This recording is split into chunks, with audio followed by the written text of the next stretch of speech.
into the Medallion of Courage or BKB after that. But we'll see where he opts to go. Beastmaster, he's got the Necro books up, so it's almost go time. As once he does get level 2 or level 3 up, I do expect him to do at least group up for a very big push and maybe another big fight. But still, no real objectives for Sinister 5. It's 16 minutes in, so maybe not their goal.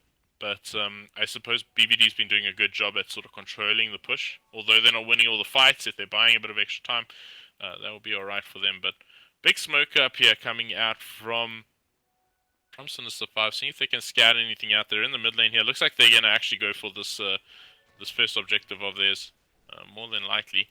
Selena is in the near vicinity as well as RDK, so there we go. He's going to be scattered out here. Tracks in, throws up the Hawk. He's going to know exactly where RDK is, and he's actually going to take a decent amount of damage and needs to be a bit careful, as the Nasal Ghoul can amplify quite a lot of damage. Oh, Impact throws the rock down, nearly dies to the Nether Ward. The big Burrow Strike catches out too. They're looking for more. A good ulti coming out from Reaper. Yeah, looking to turn things around. It's a 1-for-1. And, oh, the Laguna Blade just to secure that kill on Traxian. He was pretty low. Could have maybe gone down with a couple of right clicks there, but kill has been secured. A 2-for-1 exchange and a good fight for BVD. And just all in shambles there for Sinister 5, standing in very peculiar positions. And, yeah, I think that will be all she wrote, and looks like first objective might just go the way of Bravado, as they do have the Golem down here. It is a little bit of a slow one. They don't really have massive building takers besides the Lina, so maybe they're going to back themselves on that here, as they will be doing. All right, well, it seems like I have been having a couple of tech issues this morning. The stream wasn't running, but it should actually be up and running at the moment. So my apologies, and at least we're keeping you guys entertained in game, so that's pretty cool. But in the mid lane, the Nether Ward's done, doing quite a bit of work to RDK.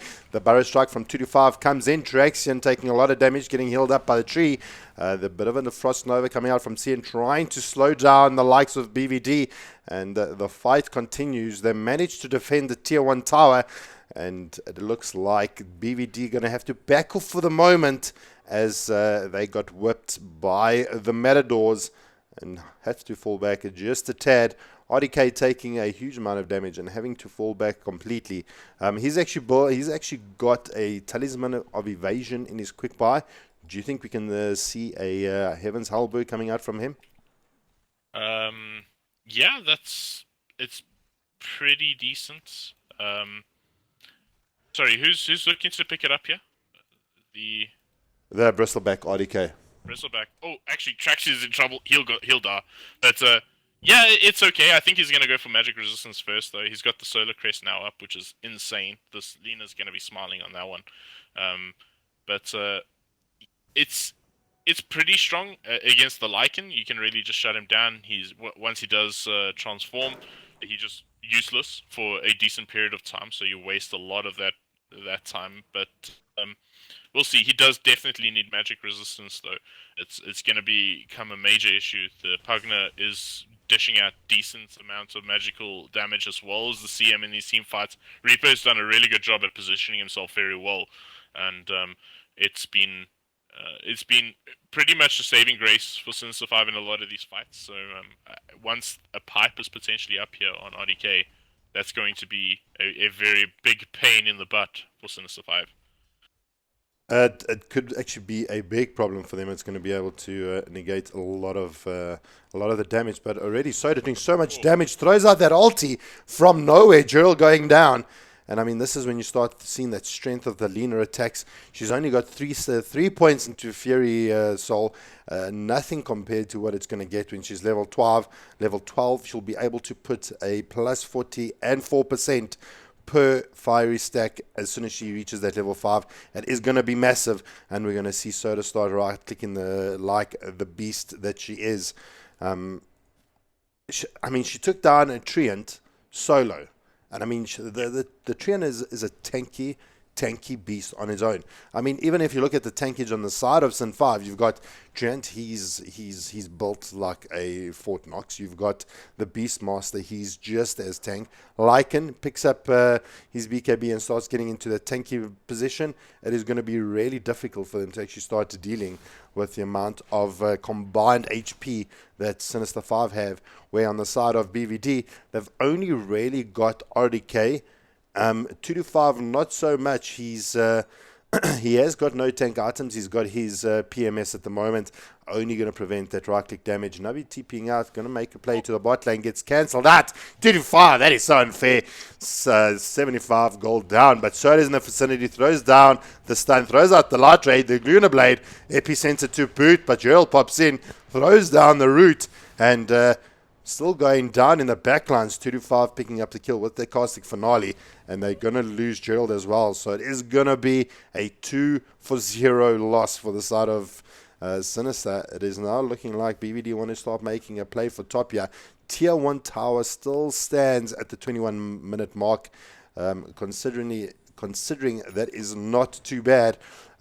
Surprisingly, though, I mean, Tier 1 towers for both teams are pretty much standing where we expected a power push coming in at around about this time. So I suppose teams playing against one another here a little bit. Yeah, it's exactly the plan for Bravado. I don't know if you saw what happened there to Nabi. He actually didn't toggle his armlet, and then the Caustic Finale killed him. He was so far away from everyone, and I saw him die, and I'm like, wait, what? Yeah. It was just a... Oh, sorry about that. It seems like Sand King does get brought down here in the bot lane. And, yeah. I mean, that was a small error by him. Very unlike Nabi, but does unfortunately take a tumble there. And, I mean, Bravado are looking to be in a good position here. The RDK is going to become a formidable hero to bring down. Looks like he actually is not going for any magic resistance. I'm very, very surprised. In fact, going for the Blade Mail over here. I want to see how that's really going to pay off for him. It's okay against Lycan. He does a lot of damage, but Lycan will just not really target him. Might be a bit of a concern for Pugner, but I'm not sure. I'm not sure how I feel about this. It is going for the pipe now, but I'm very interested in the fact that he went for the Blade Mail. I would have probably expected to see like a Sanjin, Yasha, maybe the Heaven's Halberd. I mean, I did see him actually have the evasion talisman. I know that was to actually build into Solar Crest. Yeah, for the Solar Crest, yeah. Okay. But I think for him he's pretty happy at the stage. I think one of the cheeky things that he could be doing is sort of popping his Blade Mail and then killing an Necronomicon. And then the damage goes on to the Beastmaster, which is actually quite substantial. Oh, big walk in here. 225. Rock's going to be dropped. Catches out 2. Oh, Traxian, he should go down here. It's a 1-for-1 so far. They do manage to find Nabi on the sidelines here. This is not a good fight for them. It's actually the Bristleback who's just manning up and just brawling on into them here. But you can see he's just not concerned about any damage. Reaper could potentially be in a bit of trouble here, but it's actually Gerald who will go down first.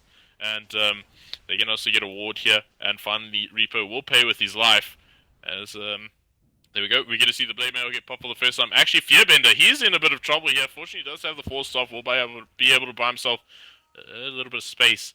But all of a sudden, it looks like the tides have turned, and Bravado are looking to be well and truly ahead here at this phase of the game. I mean, that Rock and the Fatal Bonds just do so much work. I mean, 225 just completely running in there. Didn't even blink in and became such a problem. But yeah, Mikasa going to be able to put a little bit of hurt here onto Fearbender. Drops that Nether Ward, causing such a problem. 225 gets the stun off onto Fearbender. He gets yours up. Nabi is chasing down Mikasa. He gets the kill. He's looking for more. He gets stunned out. 225, Nether Ward blasting people around. Nabi's going to focus his attentions to RDK, and he's actually going to have to pull out. He can't actually take down the RDK with the bristleback armor. It is just absolutely ridiculous. Lycan generally want you to start running away from them and not go toe-to-toe.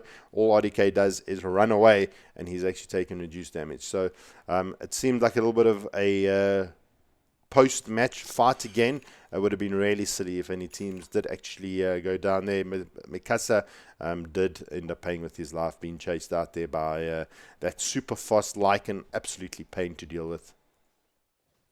Yeah, Lycan not really having the sort of game he'd like, but it's just due to the fact that his team has had to sort of give up on their plan and try and now win this game by just brawling it, and it's not really paying off here for Sinister Five. But they do have Necronomicon threes. They can look to start split pushing around and sort of keep pressure on the lanes.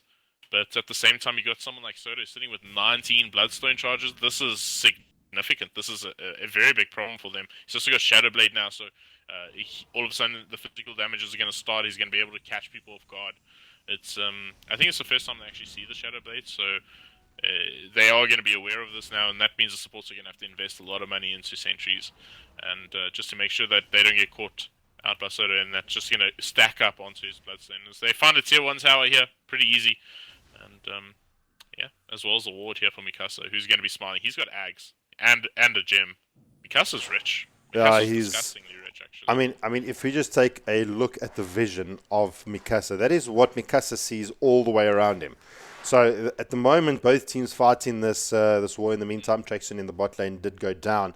They actually used the rock to actually bring him down. I suppose maybe a little bit of a overkill, but they needed that extra damage, so they brought him down. In the meantime, top lane, Nabi getting stunned out. Laguna Blade used RDK, picking up the last kill, last hit there, and securing another kill to his wards his name.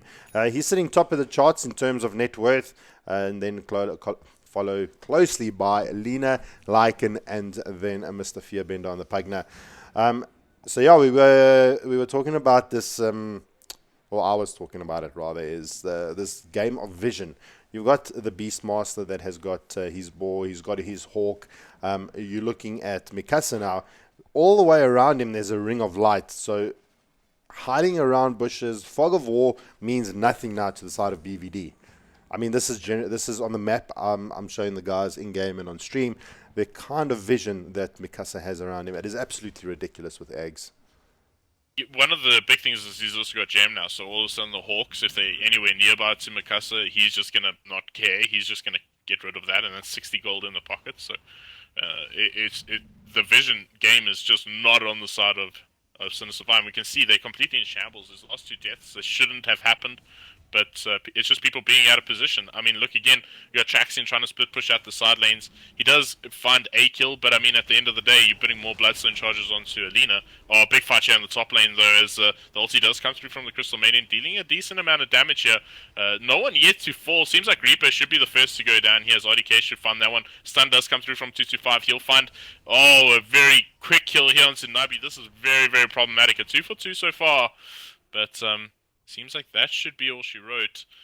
It's actually Fearbender who's trying to juke and jive his way out of this one. He does have a TP, and seems like Soda not privy as to where he went. So, sorry, it was a 2 for 1 exchange. That is really bad for Sinister 5. Like I say, they're completely in shambles. Their game plan has sort of been trashed, and now they're trying to split push. They get caught out of position. This is very, very unlike them, and I suppose you go with these pocket strats, you sometimes pay the price. Sometimes it pays its dividends and sometimes it doesn't. I mean, Sinister 5 would have been looking at starting to push down racks like at any moment now. They try to get the Aegis, the first rush kill. BVD denied them of that. And I think ever since that rush fight, things started slowly going downhill for the boys of Sinister 5. Let's take a quick look at the graphs. We can see that BVD is in the lead by 10,000. It was just a mere 3,000 when I previously looked. Now, all of a sudden, 5 minutes later, we're looking at a 10k net worth advantage. In terms of XP, we're looking at a 15,000 advantage over the side of Sin 5. That is a huge advantage here for the guys of BVD. Sitting 30 minutes in, 19 and 15. I mean, item progressions, anything that really stands out to you that we should make mention. Fearbender actually picking up himself a Lotus Orb. Something not too common we see on the Pugna. I suppose it's just a cheap Lincolns to actually maybe deal with Soda and his Laguna Blade. It's also pretty good up against mana leak.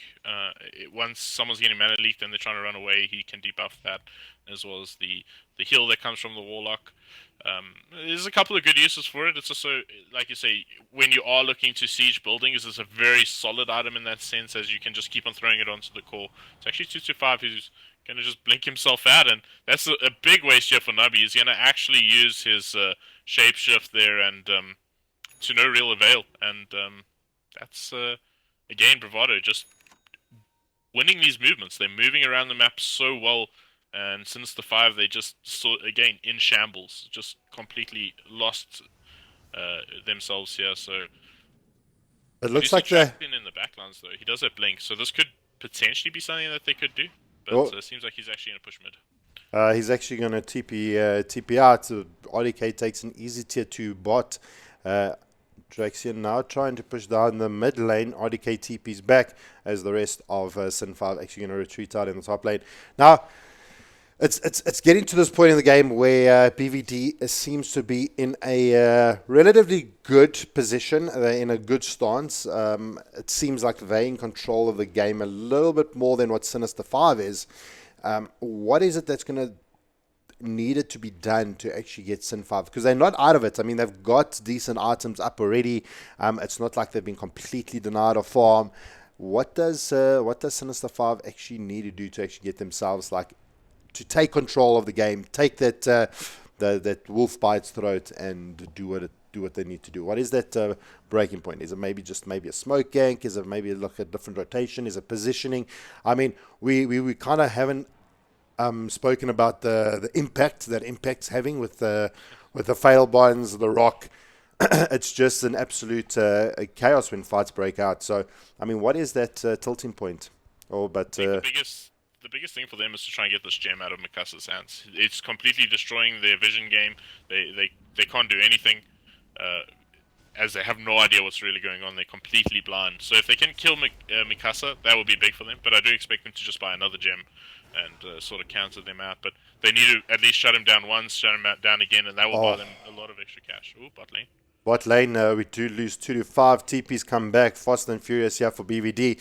They're going to lose RDK. He gets rooted up. Going to prevent his TP coming out. Fearbender sucking the life out of him. Impact trying to regen his life. Blade Mail being popped out for RDK. And he is so tanky, he's able to just TP away. Going to be but now root use. They're going to keep him here.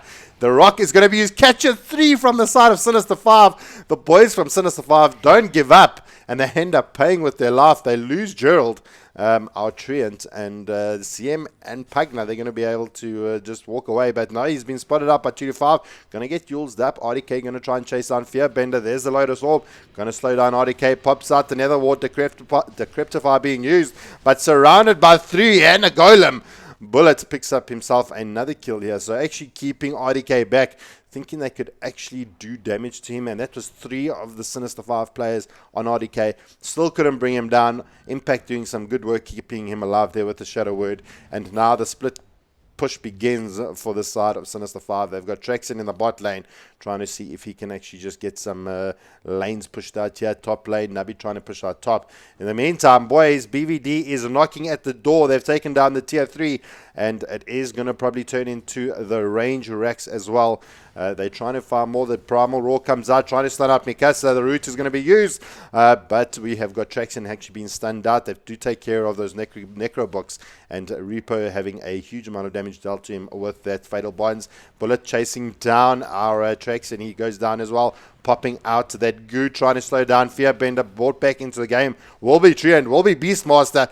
They're trying to see if they can actually stop this push from BVD. Reaper, Epicenter catches out the CM. Gerald on the sidelines, but they do get the root off onto RDK for the moment. And the Lotus Orb just bouncing around between Fearbender and RDK. The Nether Ward doing a chunk of damage in the distance. And Fearbender going to lose his life. One last right click coming out from Mr. Soda. He goes down, and it is an ultra kill for RDK. Can he make it a rampage? Will it be denied? It is not denied. 2-5 was trying to steal it with a bit of a burrow strike. It didn't happen, and RDK starting off the Mega 8 with a rampage. this is pretty much done and dusted, ladies and gents. We do have buyback on Fearbender and Lycan.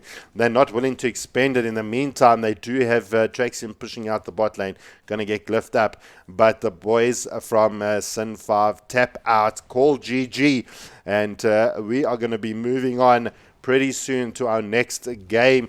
But BVD, they take game one, the best of one, and they are going to progress further in the qualifiers. Absolutely crazy, crazy game here from the guys. Yeah, absolutely. That was just a great draft. I feel like Bravado definitely identified what Sinister Five's plans were. It was pretty well projected though, so that Bristleback pickup was insane. And I think what really put the cherry on the cake was when RDK was alone and they sort of like locked him down, and then he tried to TP out, and they stopped him, and they thought, okay, we can do something here. And then the rock gets dropped, and all of a sudden you lose the game instantly. It was This game could have gone on maybe for another 6 minutes, but I think even at that stage, you're looking at Bravado closing this game out. So I think Bravado just outplayed their opponents here. I think Sinister Five, they look good. I think they just missed their timing slightly, and Bravado, if you give them an inch, they're going to take the arm. So it's a little bit unfortunate here for Sinister Five, but they got a couple more matches for the rest of the day, and can pray get themselves a couple of wins to get themselves to qualify for the Mega8 in 2 weeks' time. So yeah, Bravado looking pretty strong though, and a little bit concerning for all the other people taking part in the tournament.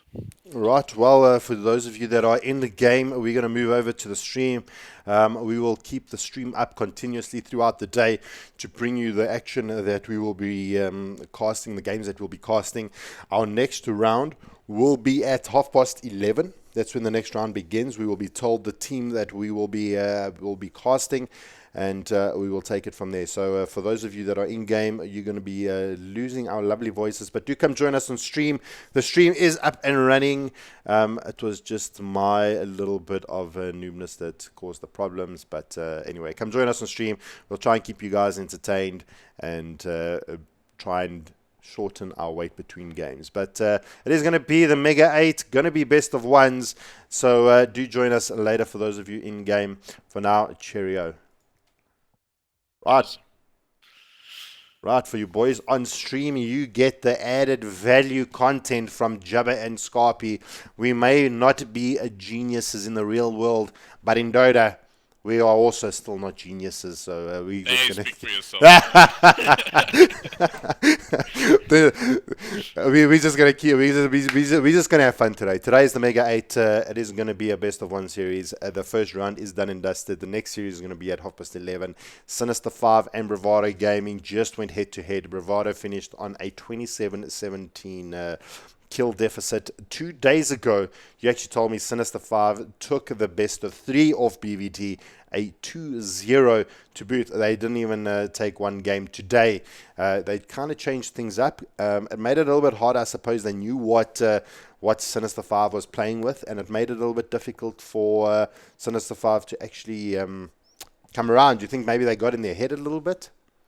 I think it shows a fundamental difference between best of ones and best of threes in tournaments. It's a lot of people say, "Oh, but you know, you play one game and you lose it.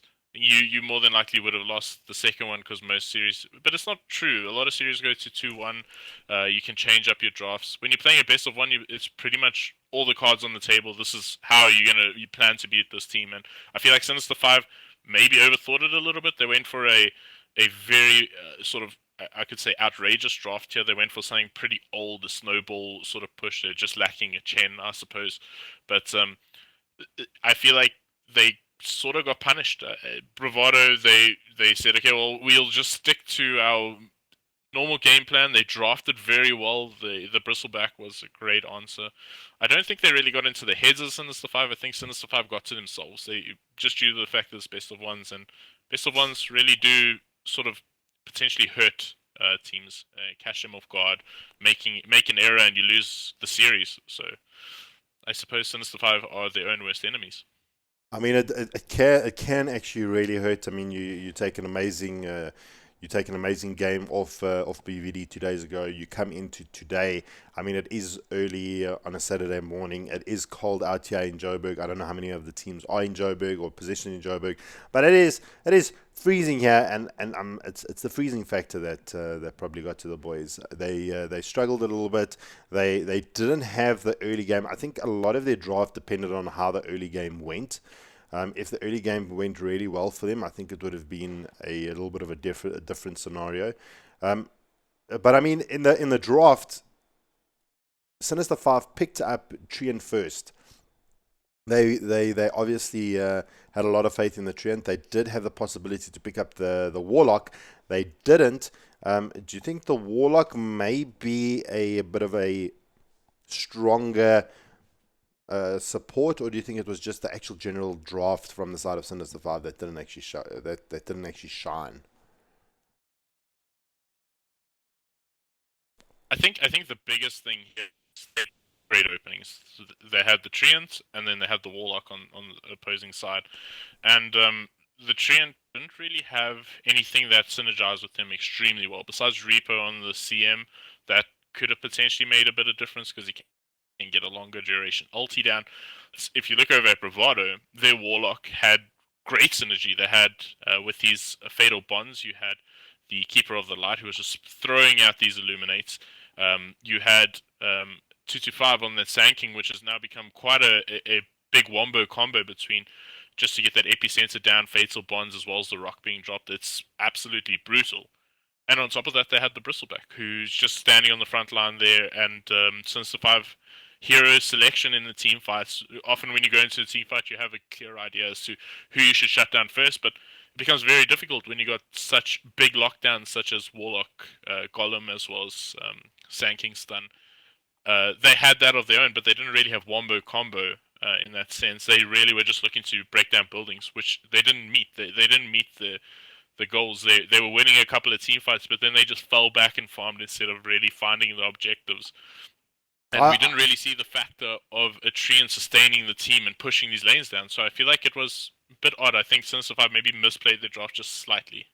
I mean, if we look at the damage done to buildings, I mean, well, BVD ended up winning the game, took down all the buildings, so their damage buildings is a lot. But I mean, just comparing it to what Sinister Five's building damage was, sitting around about the 1.2 and the 1.9 for Traxian and Fearbender, I mean, hardly any damage done by the Lycan. I would have expected a lot more split pushing from him, pushing down the tier 1s, tier 2s. But I mean, the rotations coming in from BVD prevented him from actually making that happen. So I don't think it's the fact that maybe Sinister Five didn't play to their draft. I think it was more the fact BVD didn't allow them to actually play to their draft. Every time they were trying to push down a tower, there was a two-man rotation coming in from BVD, stopping that tower kill and those towers being brought down. And as soon as you start breaking down the team's confidence, not being able to get those objectives that they probably planned to get, it starts changing things. Yeah, and I suppose another thing we can really throw into the works here is Nubby's build. He went for the Mask of Madness Armlet and then BKB, which is what we see on a lot of Lycans, which is very meta. But if we look at the real game plan of Sinister Five, they were looking to just break down buildings, if I'm not mistaken. So if he maybe changed up his build, went for the Necronomicons as well. They have two sets of Necronomicons, and he howls them up, and they just stand in front of buildings and beat it up. And if Koro wants to try and kill those Necronomicons, good luck to him because he's going to be taking a massive amount of damage, and they could potentially very quickly turn that over into a successful team fight. So I feel like maybe a question mark can be put on that, whether or not that was the correct build to be going in this game. Um, I think Traxian played okay. He really went to as soon as he realized the poop was hitting the fan, he just went to the side lanes. He started pushing it out, but then again, just got caught completely off guard because he just didn't have a support close by. The Treant's impact wasn't as big as one would have hoped because of the amount of how quickly Bravado can really put their damage down. So I think there's a lot of aspects to this game that really show that Sinister Five can review and maybe work on and change as this tournament goes on. Well, like you said, it was a best of one, so teams try and throw the best that they can in the beginning parts of the game. Unfortunately, it didn't turn out for Sinister 5, but don't worry, they're going to get another chance. As the weekend progresses, there's going to be more games to be had, more blood on the battlefield, and it is going to really take things to the next level. For those of you that don't know too much about the Mega 8, while this weekend is going to be the qualifiers, it is going to bring down our 14 teams to a 8 teams that will be played out eventually on the weekend of the 28th and the 29th. That is when the action is going to be happening. So it is going to be really, really interesting when that does happen. So for the moment, I think you and our Scops, we will meet back in about half an hour. Well, we'll meet back a little bit sooner. But for the rest of you guys on stream, we'll be casting our next game at 11:30. That is when the next round begins, and we will just take a little bit of a break, or maybe pop in a little bit earlier, maybe chat to you a little bit. But so far, the games that are being played currently, let me actually bring this up for you guys on stream, so you can actually see what games are actually taking place at the moment. We have got WRG versus Ventus. We don't know the results of that just yet. We'll tell you the results if we do have it. We've got Energy and Mythic Gaming. We've got, BVD and Sinister 5. They've just had their game. We've got... I have one result here. XD taking damage control. Taking that victory there. So XTC... XD. Yeah, XD. XD taking damage control. Okay, wow. That... the boys from XD, they're doing really well. Reddit's MGO is doing really great. Shout out to him. I see he's on stream popping in and visiting us. So shout out to you, Boyki. Well done on your team's first victory. Hope it's more to come. We've also got XTC and DUC. We've got APG versus 322 and 420. Pulse Gaming versus Leka Mana. I haven't heard of that team before. We're going to maybe see them a little bit later. Maybe they can make it into the Mega 8, to the final 8. And last but not least, it is going to be a Veneration versus Cause Gaming Academy. Those are the teams that are taking place at the moment. Those are the games that are happening right now. I actually want to see if we can maybe jump into, or if any games are actually being played at the moment. We can maybe take a quick look. I don't see... most of the teams have actually finished their games, so we can't even jump into any other games for the moment. Let's just take a look. But yeah, that is going to be pretty much the games to be expected, or the teams that are going to be playing today, and it is going to be it's going to be an awesome day of Dota, guys. So if you've got nothing better to do, come join us on stream. Come troll us, if you will. We're here to have fun. We're here to keep you guys entertained. Cheers. Skaapie says cheers for the moment, but shit! actually, I'm reading the what's happening in this tournament, so I'm like concentrating on 3 things, and then I heard you say, "Just stay with us." We keep you. I'm so confused right now because I'm trying to keep up with what's changing. I see Ecstasy and Bravado are the next. This is one of the upcoming games. So. Well, I'm actually. If you actually spectate on me. I'm actually watching the DUC XTC game. Maybe we can just take a quick look at what's happening in the game if you want. I'm on my way in. All right, sweet. Well, then we are gonna just pop into the XTC DC DUC game just to see what's happening here. Currently, things don't look too well here for the boys of DUC. It looks like they've lost their mid lane of Rax. It looks like XTC is trying to make a little bit of a play here in the bot lane. Scarnet on the Treant, already pushing out this bot lane. Let's take a look at what our net worths look like. While SF sitting at almost 20,000 net worth. Troll sitting at 18.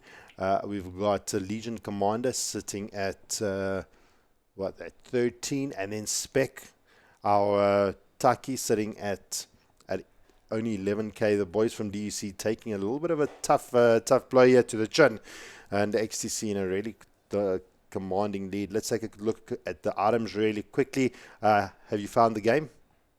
Yeah, I'm in. This is I was just looking at the draft, pretty interesting, seeing a Winter Wyvern as well as a Death Prophet in the game. So I suppose again another team just trying something different.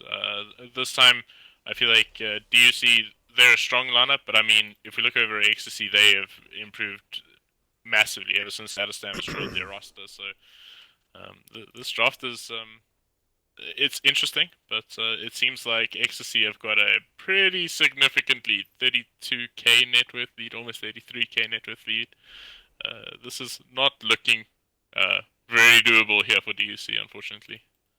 Yeah, I've known DUC for ages, and it's not this kind of common result that you'd expect to just jump into the game and actually see this kind of scoreboard. But it looks like they're struggling a little bit. When I say a little bit, 5 to 17. I mean, it is quite a drastic lead. I do see Tuck. He's actually got his radiance up, so he may actually be able to start doing a little bit of work. I mean, big contenders on that side. Legion Commander. He's got his Blade Mail, Blink. He's got his pretty much his core items that he really needs. Let's take a look at the bot lane though. We have Orestes trying to jump in, get the call off. He actually misses it. There comes in the Haunt, trying to see if they can actually find the kill. And we've only got Taki just actually revealing positions in the top lane. Split pushing happening from Deppy. And it's going to be, I mean, I know you and I have just jumped in here to quickly analyze a game from this kind of position. I mean, it is it's going to be interesting, but here we go. We get the jump in from Dota and Dark. Call coming out from Aresti. Does actually try and Cold Embrace himself up, but we do lose the Winter Wyvern. We do lose Kill Zone on the Crystal Maiden. Adistam actually BK beat up. Can they actually stop the TP out? They can't. The bash is not there. RNG not with them, and the three players here from XTC pushing in bot. Top lane, Deppy just right-clicking down those towers. Going to be breaking into the top lane here. Pops out the Blade Mail, hardly does any damage to Deppy, losing the legend of the Death Prophet, and Deppy taking top lane of Rax at the same time in the bot lane, losing that lane of Rax, and this is going to be a simple GG coming out. Sorry coming out from Deppy, feeling really bad for what he had done, and that is Megas, ladies and gents. XTC break down the doors and present themselves to DUC on the throne. Yeah, I mean this is I suppose DUC are definitely not a weak lineup. We mustn't get anything wrong about that. They can definitely give a run for the money, but they went for a peculiar draft, and it's the second time we've seen this. The best of ones mess with people's minds. I feel the Winter Wyvern. I feel like they just wanted something to deal with the Legion Commander potentially or the Troll. We didn't really see the order of the drafts, but again, it's just the Adistam factor, I suppose, that made that very difficult for DUC to handle. And yeah, I mean, not much more that you can really add on the back of that. Deppy seems to have had a sick game, 706. He's topping the net worth charts. Very few deaths, in fact, on the side of Ecstasy, and yeah, it's a bit of a tough pill to swallow for DUC. Yeah, I think I mean I was just looking at the kills and the deaths. I mean, DUC gave away a fair amount of deaths, with the top contenders actually being Legend, Killzone, and Orestes. And generally, they're known as players that don't actually feed so much. So, really, XTC taking them to school and teaching them the way of how the Masters feels. This is a Prem Division team versus a Masters team. So, you can actually see the little bit of patience and fortitude that XTC has. I mean, obviously, XTC play together often, they play against high tier teams. And coming up against the team as DUC, not by any means like counting them out, just the amount of time that XTC plays together. I mean, it just seems that players on the higher tiers, they do their job and they do it to the best of their ability, and they come in and they take the win. Yeah, I feel like Ecstasy. Every time I see them at a LAN event or something, they're always talking about Dota. It's one of the most interesting things for me, especially Doom Bunny and Dota and Die.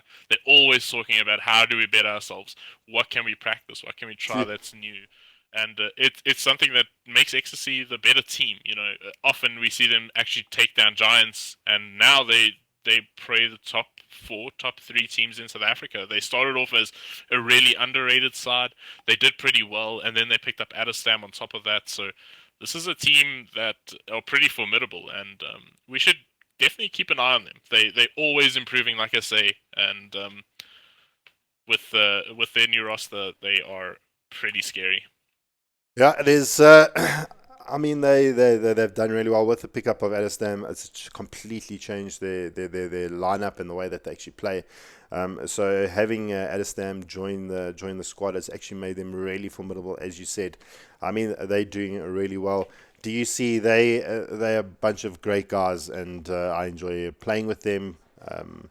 And it's fun. It's this is what Dota's about. Is you always talking about Dota, you're always theory crafting, and you're always coming up with the weirdest and wonderful strats as you can. And like you said, if you live and breathe something, you eventually become a master at it. And the boys from XTC definitely showed that. Yeah, I think one of the things I can say, do you see are by far the nicest people. I think I was playing at the DGC last year, and we had a problem with the PC, so we were drafting. We were just sitting across the table from each other, and I remember we were talking about our drafts and what we're gonna do. We had this pocket strat and legend stands. I was like, guys, we can hear you, man. They could have just like been oblivious and just like, okay, we just gonna cancel whatever they're saying. But yeah, really nice guys. Definitely one of the better group of people in the South African scene.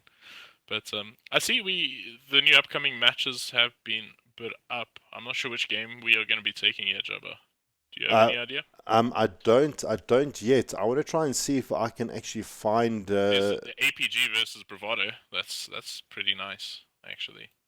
If Um, if no one's taken that yet. where are you actually spotting this all out? I'm actually trying to see Let me if we can let me actually send you a link find. quickly.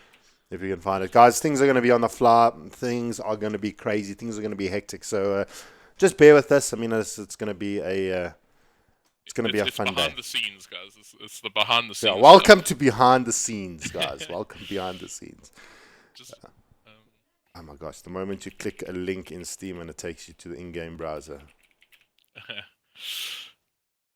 should I ask if we can have APG versus Bravado? That could be, I think, what other games are pretty strong. Well, if we have the list, maybe we put it out to the stream, guys. Maybe they have a specific game that they'd like us to cast. VNR XD, that's also pretty strong. WRG as well as Pulse Gaming will be bumping heads with each other. That's DUC versus Damage Control is also quite a nice game. So there's actually quite a lot of fairly contested matches, which is I mean this tournament's definitely brought out some of the better teams in SA. So pretty interesting to see how this is actually gonna change. I wonder if they've Um, Energy XD Venerations. Guys, if you are watching the stream, give us a shout out on what you suggest that we cast. I do like your suggestion of APG versus BVD. This is almost a similar outcome to what we had at Rage last year, around about the 20th of last year, where APG actually sent BVD into the lower brackets. Yes, the roster's changed, but as MGOs, this is going to be one for the books. So maybe that one, WRG versus Pulse. We've got Energy versus XTC. That also might not be a bad one to actually catch. Energy's looking a lot stronger in the later part of this year, so they're doing really well compared to the earlier parts of the year. We've got Venerations and XD. Yeah, and then then it just swaps around. So it's basically four games that are going to be coming up for the bottom or the losers bracket or the loser matches. It's going to be Ventus versus WRG Noob. Oh wow, WRG actually lost their matchup. here's the I just sent you the PDF of I think how this is working. No, this is not how it's working. Okay. Mythic versus Cause Gaming, a DUC versus Damage Control. Cause Gaming versus Mythic. Damage control versus DUC. Oh, Devin wants us to cast him. Sorry for interrupting. Uh, does he want us to cast his Yeah, game? the glorious Halberd wants the caster. The glorious Halberd. Where Yeah. are you, Mr. Halberd? You know when your friends list is so long. So in the meantime, guys, have a look at the games that you'd maybe like us to cast. Give us a shout out, and then yeah. What team is Halberd? Which team is Halberd playing for? I have no idea. He says the VNR game, so he's not XD. Is this right? Because he's Is he telling playing for me. Cause Gaming? I think so. Yeah. Oh, they're playing against Mythic. Are they playing against Mythic? Yeah, then it's Cause Gaming. Yeah. He says Cast and Power versus Ventus. Is Okay, what? this is all right. Must be a. We'll have to decide Oh, on what we actually do. Lackermana is Devon's is Halbert's team. Okay. Interesting. Okay, all right. Well, I don't know. How do you feel about casting the boss? You know, technically, Halberd is our Oh, boss, so we're casting gonna the boss tear him. We tear is him to gonna be shreds. so good. Yeah, we're gonna just say bad things all day. Follow camera on Halberd, and every last hit that he misses, every Yeah, CS lol everyone. and we're gonna just break him apart. So okay, what is the time now? Let us have a look. It is 20 past 11. We've pretty much got to 10 minutes to our next game. Let's put let's put a timer on our screen so you guys know when the next game is. Let's just swap this around. The moments of live production, people. Okay, the lobby's up. Is So, the lobby up? Okay, so we're gonna go let me live just get in 13 minutes. That is good. That's done. Have we decided what game we're actually that we're gonna actually be taking on? He's asking me if the Bravado game is being cast. Well, it's gonna be the APG BVD game. Someone wrote here APG versus WRG. I don't think they're playing. That's now. No, I don't think that's now. APG's playing Bravado. That's probably the better game. Yeah. We better. Will you put it on the spreadsheet and book us? Let's see. I Unless think someone else they've is actually already stoning started. it. Are they pulling shenanigans on us?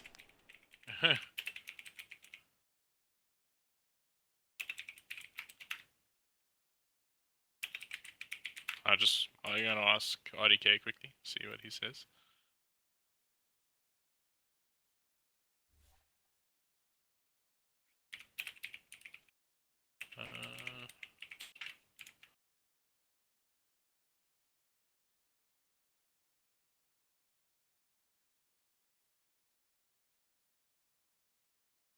Right. Well, as Skaapie is trying to actually find the game. Okay, he says lobby is up. We can just do the.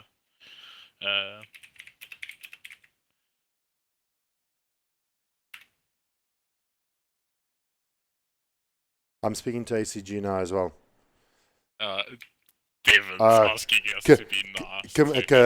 Camille got it. Okay, so Camille's going to be doing the. That's cool.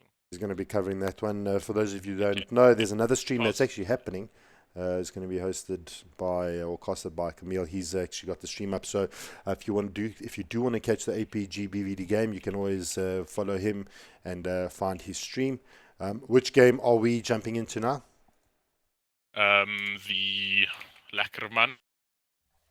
The Lackerman. It's called. I sent you the password there. Just let me know when you're in. What's the lobby called? Mega8. Pardon? Ah, there it is.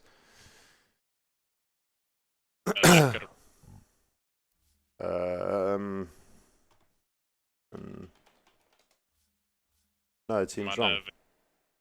Is it incorrect? Yeah.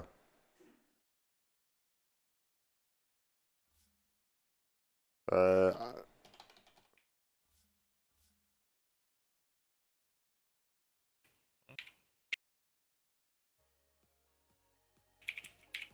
Ooh, not sure what happened there.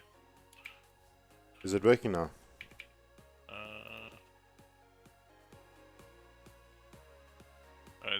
they're fixing it.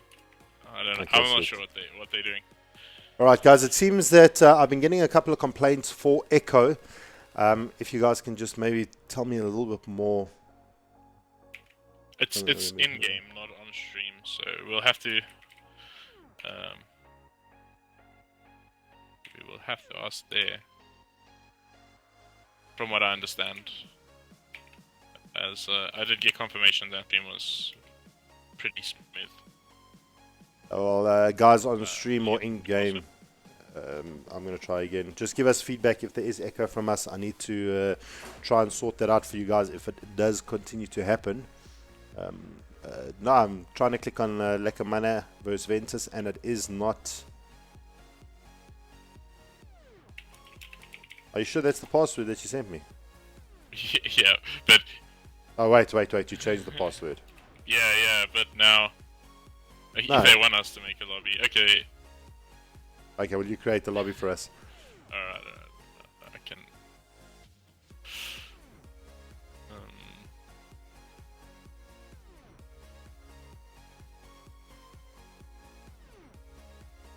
When you restream your stream.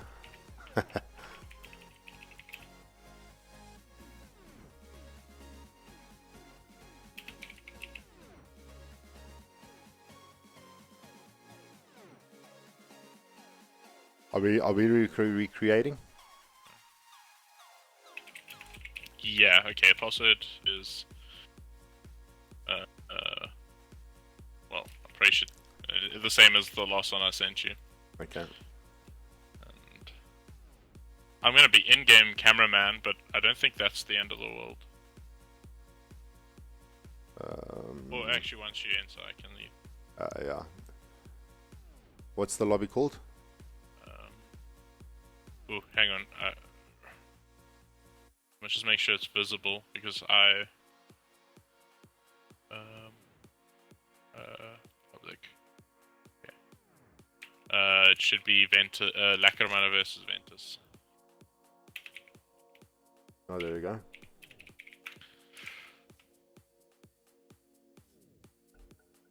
I think if you just stay in the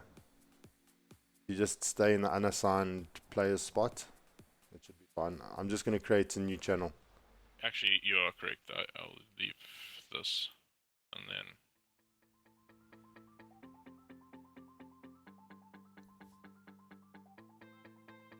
Right, so we're going to get some Lekker Mana versus Ventus.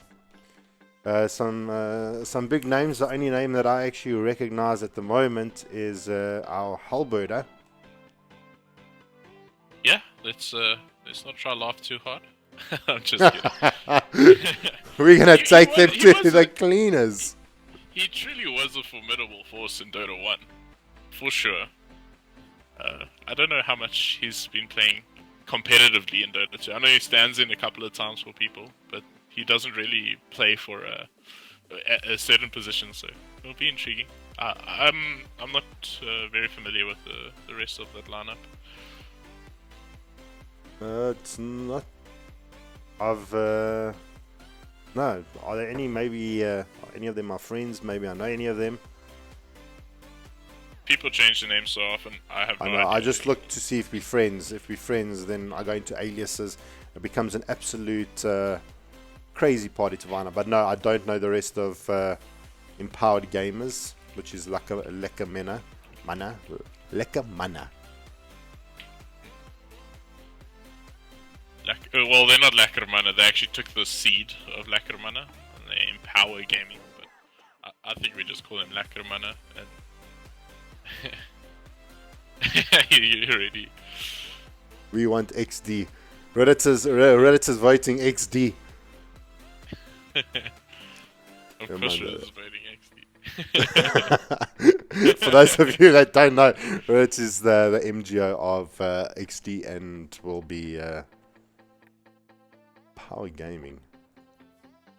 You know, maybe we should call an admin on Halbert's ass, yeah. Yeah. What is this? This is sorcery.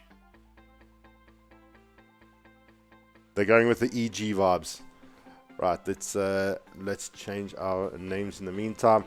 Right, so we're going to be heading off into round 2 very shortly, guys. If you want, we've got about 4 minutes left until the game's going to go up. Make sure you go and grab yourselves a drink, get yourselves a blanket. It is damn cold here in Joburg, so just make sure that you are prepped for our cast. We don't want you to getting cold or anything or falling asleep on us. It is about 2 centimeters cold today. Generally, I'm around about a 6. It went from forearm to pinky. Yeah. like a baby's hand to. Oh no! Like a baby holding an apple. Powers on us, man. Yeah, you went awesome powers on us. And I just want my baby back ribs. Ventus is the squad from Ventus. Do remind me of the Ventus squad. I want to see if I've got them on my think F-list. that is Vivid. Is that Alvin? Is that Fling part of? Flang. I don't know if I watched them play just the other day. I'm gonna have to go and look it up. I actually think casted them the other day. That's even. Oh, okay, so you should know. Yeah, I should should know. telling. I'm sure it's Alvin. But there's a lot of Alvin's Ventus crew. squads, so we could be completely wrong. So we'll just check. I know, like in all fairness, like we could be completely. Completely off. Yeah. It's just Ventus Dota, so it must be their Masters team, I assume. Actually, they only have one team now. Okay, that's changed. Yeah, it's Vivid, Fling Flang, DWS. Alright, I got Mr. Fling Flang. Yeah. Come on, boy. Yeah, I also got Fling Flang. That's actually a good point. But I know where Fling Flang is. He's not by his computer. He used to be an ex-teammate of mine, and he's never by his computer. He just waits for that big. He just waits for that big dong, and then he knows game's up. He's outside. He's destroying his lungs. I know. So, well, let's just check.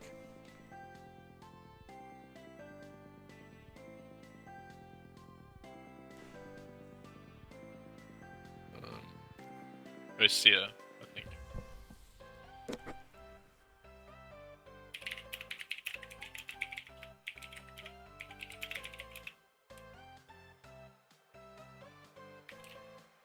Okay, well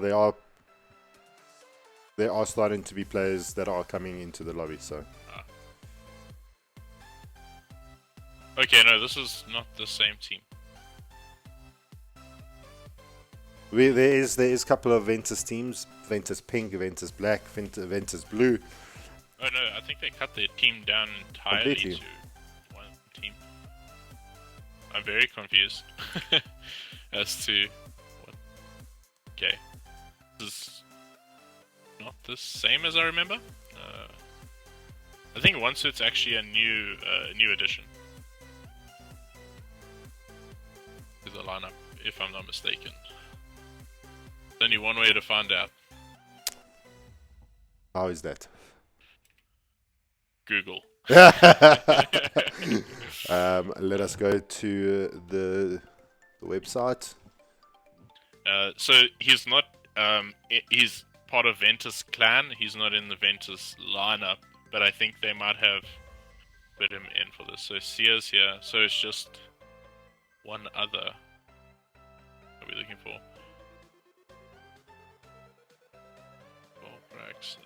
Thanks. Last game we made WRG wait 40 minutes. I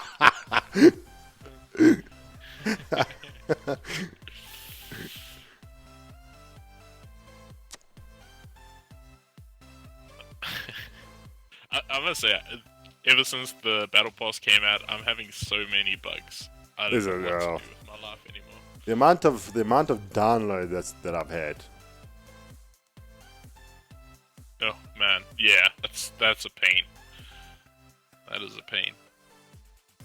And then I was away for 2 weeks, so all of them stacked up. I had like 1.5 gig, and I don't have fiber like you Well, higher class people. look, sometimes fiber gives me issues when the cable snaps. Okay, yeah, I'm sure. But they just laid here by me, so hopefully I'll be getting that soon. All right, well, But, the lobby is actually calling up heads or tails at the moment. We're going to be probably getting into the game pretty soon. I know the stream says let's go, but we are just waiting for the two teams to make action. Here we are. Okay, Fling Fang's actually playing for Team 322 420. okay, okay.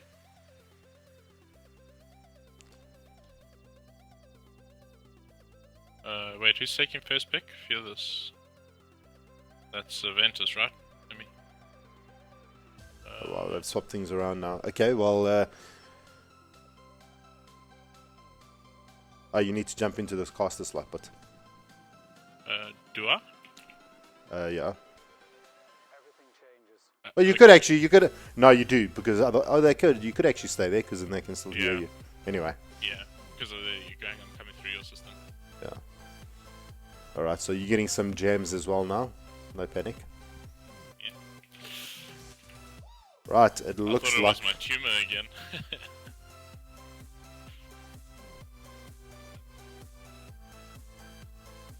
Alrighty, lobby is up. Ladies and gents, they are about to start. So if you want to go and get a drink, it is too late now. You are stuck to your chair. You are going nowhere. This is going to be the second leg of the Mega 8 that is going to be starting pretty soon.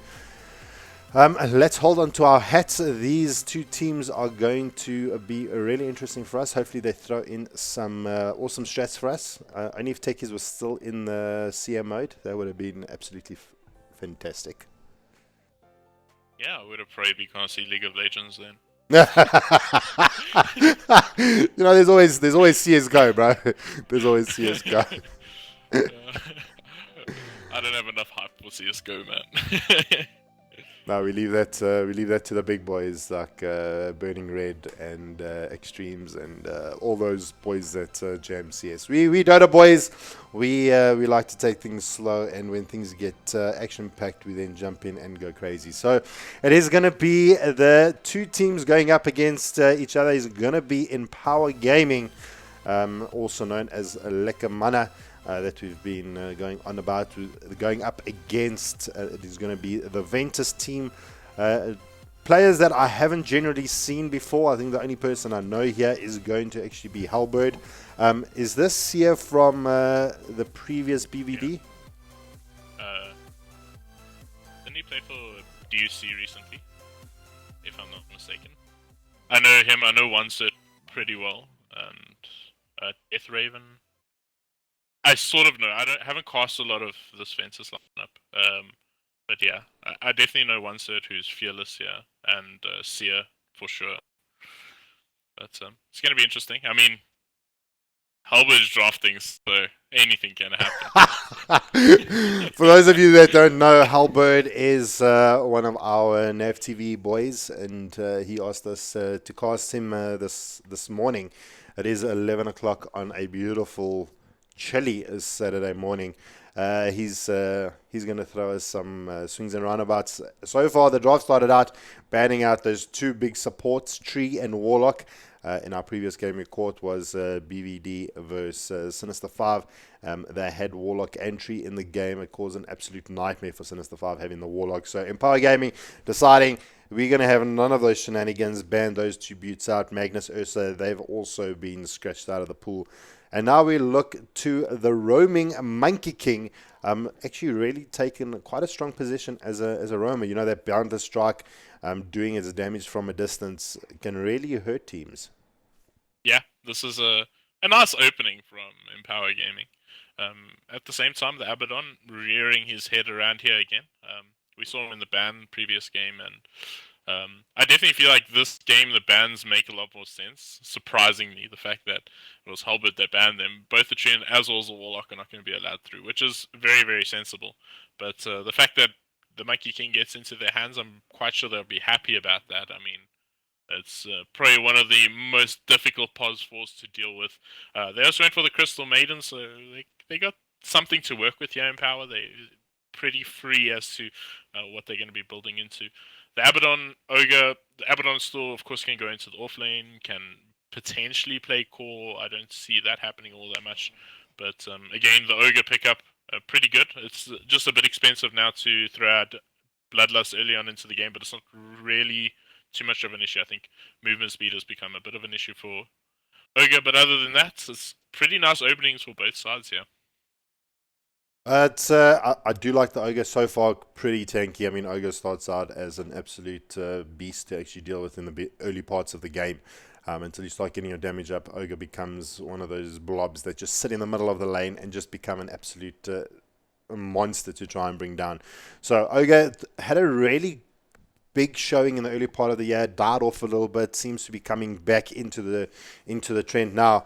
I mean, the last thing we'd probably want to see is the troll coming out here for the side of Ventus. I mean, with Bloodlust and Battle Trance could really cause problems here for Empower. It's the possibilities of using the Ogre and the Bloodlust just opens up so many possibilities here for the side of Ventus. One of those stable cores, maybe not the top tier cores such as Warlock or Tree, but he just gets work done. He just gets the job done. Yeah, he's just a beefy run at you sort of hero. Something else that they could potentially be doing here is throwing out this aggressive dual lane of the Abaddon and Ogre. It's extremely strong. I was actually running it quite a lot, and in ranked, it's extremely powerful. It's two heroes that just can keep the pressure up consistently.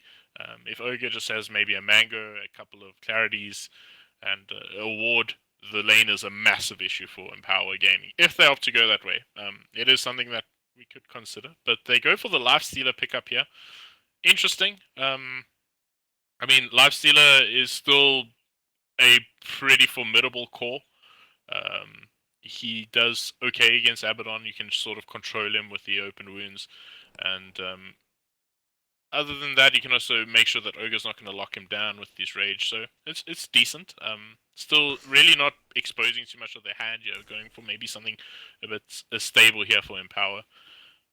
Oh, second leaner for the day, going up against her sister, the Crystal Maiden. We saw that earlier in the previous game as well, also picking up the Bristleback for Empower. I mean, it seems like they're going for quite a heavy melee lineup here for the side of Empower. Yeah, that's it's interesting. Bristleback does pretty well with the CM, of course, because he's going to have constant mana in his pocket, especially during the laning stage. So that's pretty good. Again, another Bristleback. I think it's 3 games that we viewed this morning, and all of them have had a Bristleback in it. So, is there something we're not being told? It's interesting. Yeah, is there something I don't know? Or is everyone just like, oh, we'll surprise them with Bristleback, and everyone was thinking the same? I'm not sure, but Bristleback still pretty good. He can go for early hood here and deal with the Lena, her magical damage very early on. She's not going to be able to bring him down very quickly in the team fights. Ogre's probably going to be his biggest concern, just that lockdown. Make sure that the team can create some space between themselves and the Bristleback if they can't kill him. But that's a cheeky pickup. That is a very cheeky pickup. Something that can go both through the rage as well as control up the Bristleback. I really like this pickup coming out from Ventus. I mean, you get those big core, those supports that actually really do well against the Lifestealer that go through the BKB. They've banned out the Magnus, so there's no RP. They still had maybe the Dismember from the Pudge if they wanted to try and use that. But the Bane, probably one of the best in the business to actually lock down a raged or a BKB hero. He won't take the damage from the Fiend's Grip, but he'll definitely be able to lock down that hero for the side of Empower. So Bane doing really well, and I mean, if he gets that Enfeeble off, he can actually also then prevent the amount of damage coming out here from the side of Empower. You take away Lifestealer's damage, he's not going to be hitting worth a damn, and you then maybe Enfeeble, you Fiend's Grip out the Bristleback. So many options here for the side of Ventus. Also, another thing to mention is the Lena, if she picks up her eggs, that's going to go through Rage of the Lifestealer as well. Yeah, absolutely. it's it's still not really a build you want to go on your Lena. You want to get that Bloodstone up. You want to get maybe a Shadow Blade BKB or something like that, because her role has changed formidably as you try and get to level 25. But another thing that they do have here, if the Lifestealer doesn't get a good timing on his Rage, Bane can just sleep into the stun of the Lena, and that that Lifestealer is dead very quickly. So there is very, very good synergy coming out here for Ventus. And in Power Gaming, they look like they just want to be man up and run at you and beat down your buildings and make your life a misery. But Ventus, I feel like they have a pretty good idea of how to deal with this. I mean, they've brought out the Abaddon. They've got that I can never say this word. I don't know what's wrong with my mouth. Is the apathop whatever shield. Apothic. Apothic. Apothic.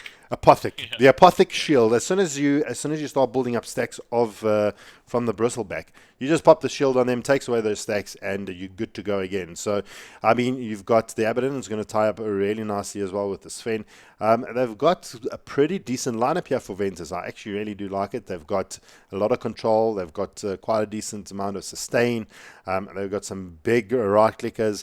They got some decent push with the Sven's cleave. So far, I really like the Ventus's draft. Yeah, the Sven pickup is just really good. It's one of the few cores that can deal with both Bristleback and Lifestealer. And, well, we talk Oh about yeah, Unorthodox, and we're going to get a Medusa in the mid lane. So, interesting. I want to see how this actually matches up against Alina, seeing that she can keep a pretty decent space between herself and the creep wave. So, the Snake is going to have to be well placed each time by some ganks here. But, yeah, this is it. I definitely favor Ventus's draft a little bit here. well, Ventus's. You know what? I think that Medusa pickup they needed some form of range, which they're gonna get.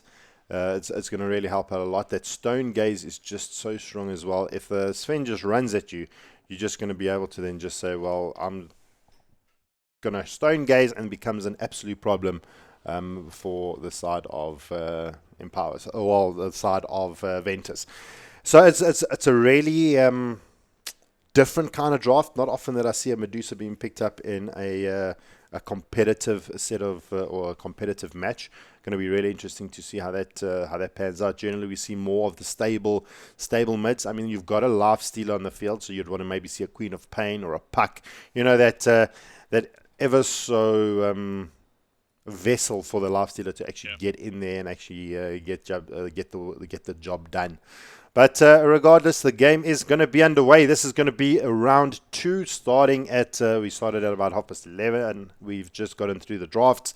It is going to be Ventus up against Empower Gaming. For the side of the Radiance, going to be Ventus. We got Sia playing out our Bane. We have got Law. He's going to bring the Law to the side of Empower here. He's going to be playing the Sven. Sitting in the top lane, Crimson Tide on our Lena. Actually, a beautiful skin for her. Flawless on our Ogre Magi. And last but not least, going to be a Death Raven on the Abaddon.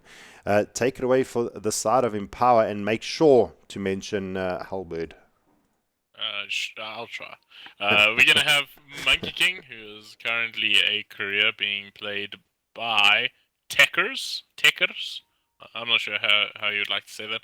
We're gonna have Halberd playing over there on that Life Stealer. Pretty ugly set, to be fair. I don't like it. It's actually just But terrible. Medusa gonna be played up here by Tom Gank. This is very interesting. I'm not sure what's actually going on here, but Earthy gonna be played over here by Crystal Maiden, and we're gonna have Bristleback played over here by Kevin Space Created. Now the Medusa's going for the top rune. Okay, no, it's actually gonna go into Halberd, and the Medusa's not gonna get a soul flying out to him. That's very peculiar. I definitely feel. I feel like he should have secured himself the other bounty. He would have also been able to block his wave. This is a almost lost lane at this stage right now, as Crimson Tide is going to get a perfect block off, and Tom Gank's going to lose out potentially on 2 waves. He actually uses a snake there, so he does get something out of it. But this is not good for him by any means. No, well, it's going to start off really interesting here. We do have an Ogre Magi sitting in the back lines, maybe trying to see if you can actually find that quick courier. It doesn't actually happen.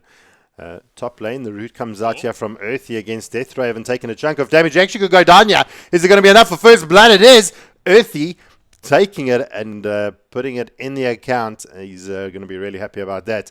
And I mean, having this kind of start on a Monkey King is really good. I mean, but they share the experience, but being able to get that little bit of a gold boost on a roaming Monkey King, it's just going to spell disaster here for the side of Ventus.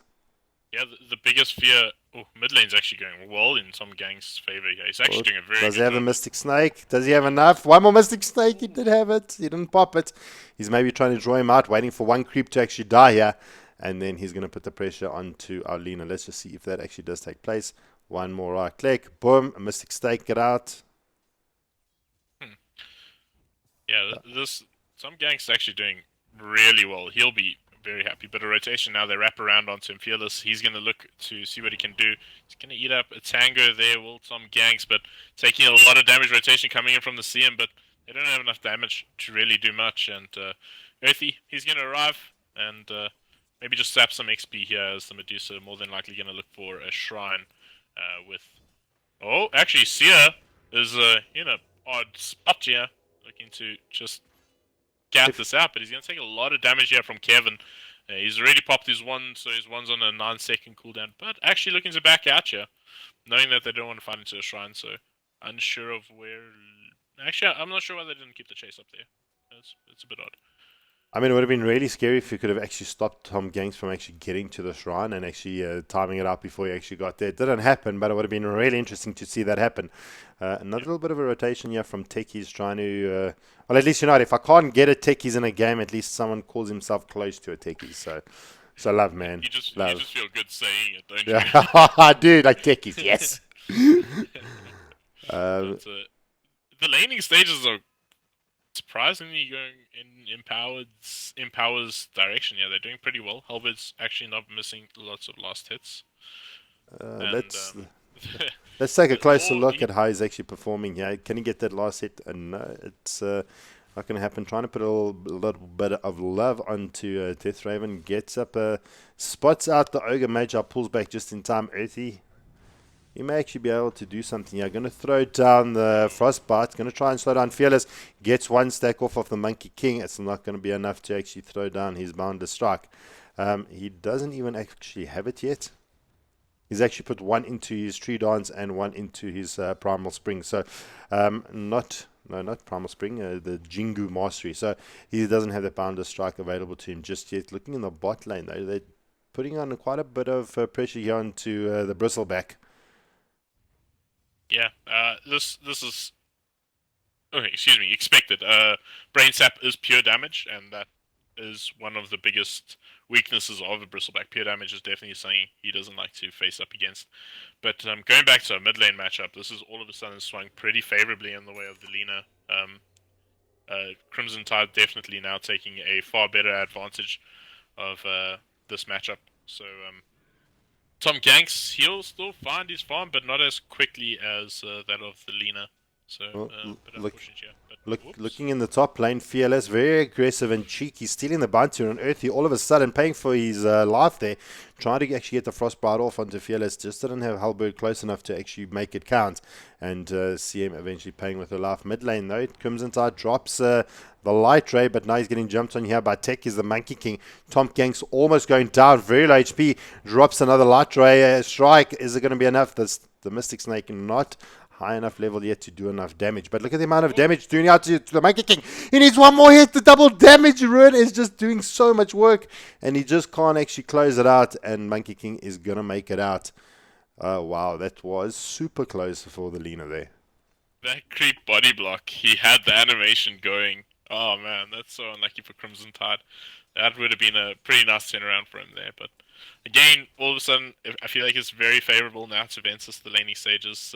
Death Raven's not under that much pressure as the supports have been forced to rotate out to give some assistance to Tom Ganks in the mid.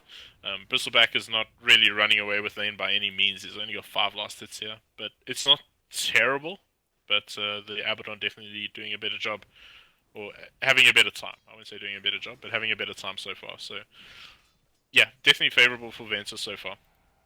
It looks like there's a little bit of action happening around the map. Staying in the top lane, Halberd rages up. Nothing comes out of it.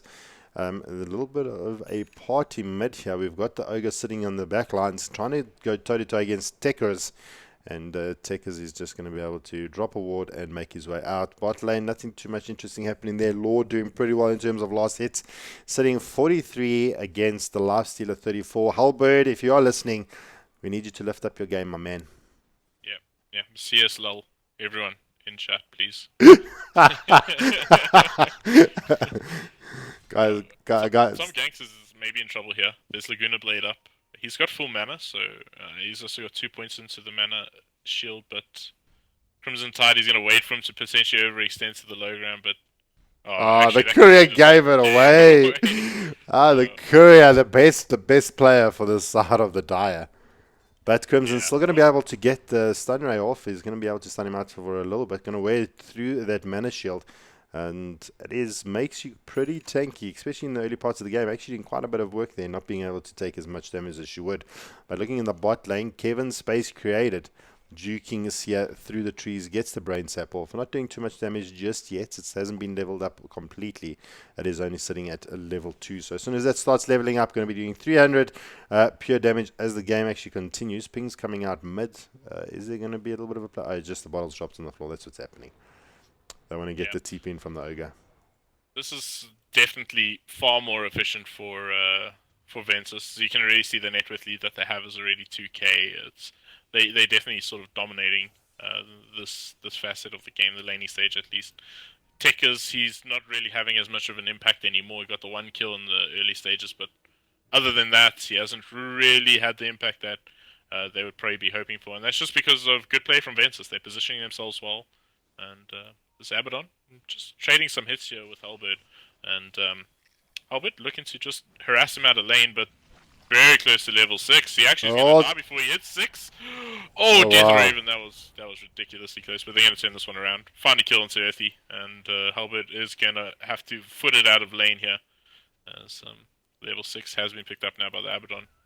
That is super unfortunate. I mean, Death Raven, the moment that you want to kill the Abaddon is just before he reaches level 6, because now it's going to be a lot harder to actually bring him down. Picking up level 6, it makes him almost virtually unkillable at this point in the game. But they do pick up the kill on Earthy. Beautiful rotations coming in from Ventus, being able to stop that kill on the Abaddon and actually turn it around and bring down the Crystal Maiden. Beautiful play so far. We've really commended the side of Ventus on the good rotations, and I think majority of it comes out from the Ogre Magi. He's just been at the right place at the right time, and Earthy always paying for his sins, just trying to do the right thing, and he gets taken down. You know, it's like when you get caught. Well, let's just hold this thought for the moment. We do actually have 3 players up here for the side of Ventus, only with the Lifestealer and the Crystal Maiden. Is it going to actually be enough? Halberd looking in a little bit of a worrisome position here. He's trying to build towards that armlet. He's going to need to get that up pretty soon. It seems like he's a little bit late on that at the moment, but we got the 3 players here from the side of Ventus just pushing him back. Yeah, it's okay. He's got a glorious beard, so that will keep him alive. I'm sorry. a glorious beard. Yeah, he's gonna be fine. Yeah, he shouldn't die. He's not gonna get farmed though. And I mean, look at the items that the Sven has picked up. This is a big concern here for. Well, just looking at the top lane, though, Earthy manages to actually survive through it. There comes a boundless strike. Going to keep Death Raven in place for a moment. Halberd can't close the gap, and he's going to be able to walk away. Yeah, that's a big horse, man. Yeah, that Bloodlust beard, is it's really big. that beard, it's slowing him down. Yeah, for sure. It's weighing his head down there, but there's a haste in here. This is something that they could potentially use. Yeah, again, it just seems like in power they're just happy with not dying. The farm is not really in their favor by any means. I mean, the Lina is almost double the CS of the Medusa, who is just having a really tough time at this stage of the game. As soon as the levels have been picked up by the Lina, it becomes more and more of an issue. So some ganks, he's going to need to do something here. They're either going to have to try and find a kill in his lane, but it's actually the Bane who's being a Bane. do this mid lane for I Tom love Ganks. I He's can love only what you farm with did his there. link. I love what you did there. Yeah, but this is difficult, if not almost impossible.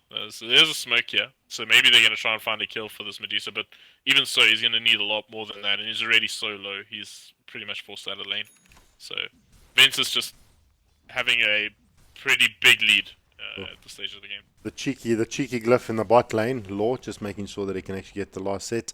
He doesn't get the last hit, but he just makes sure that it doesn't actually get denied. So bottom tier 1 already breached. Objective 1 ticked and done.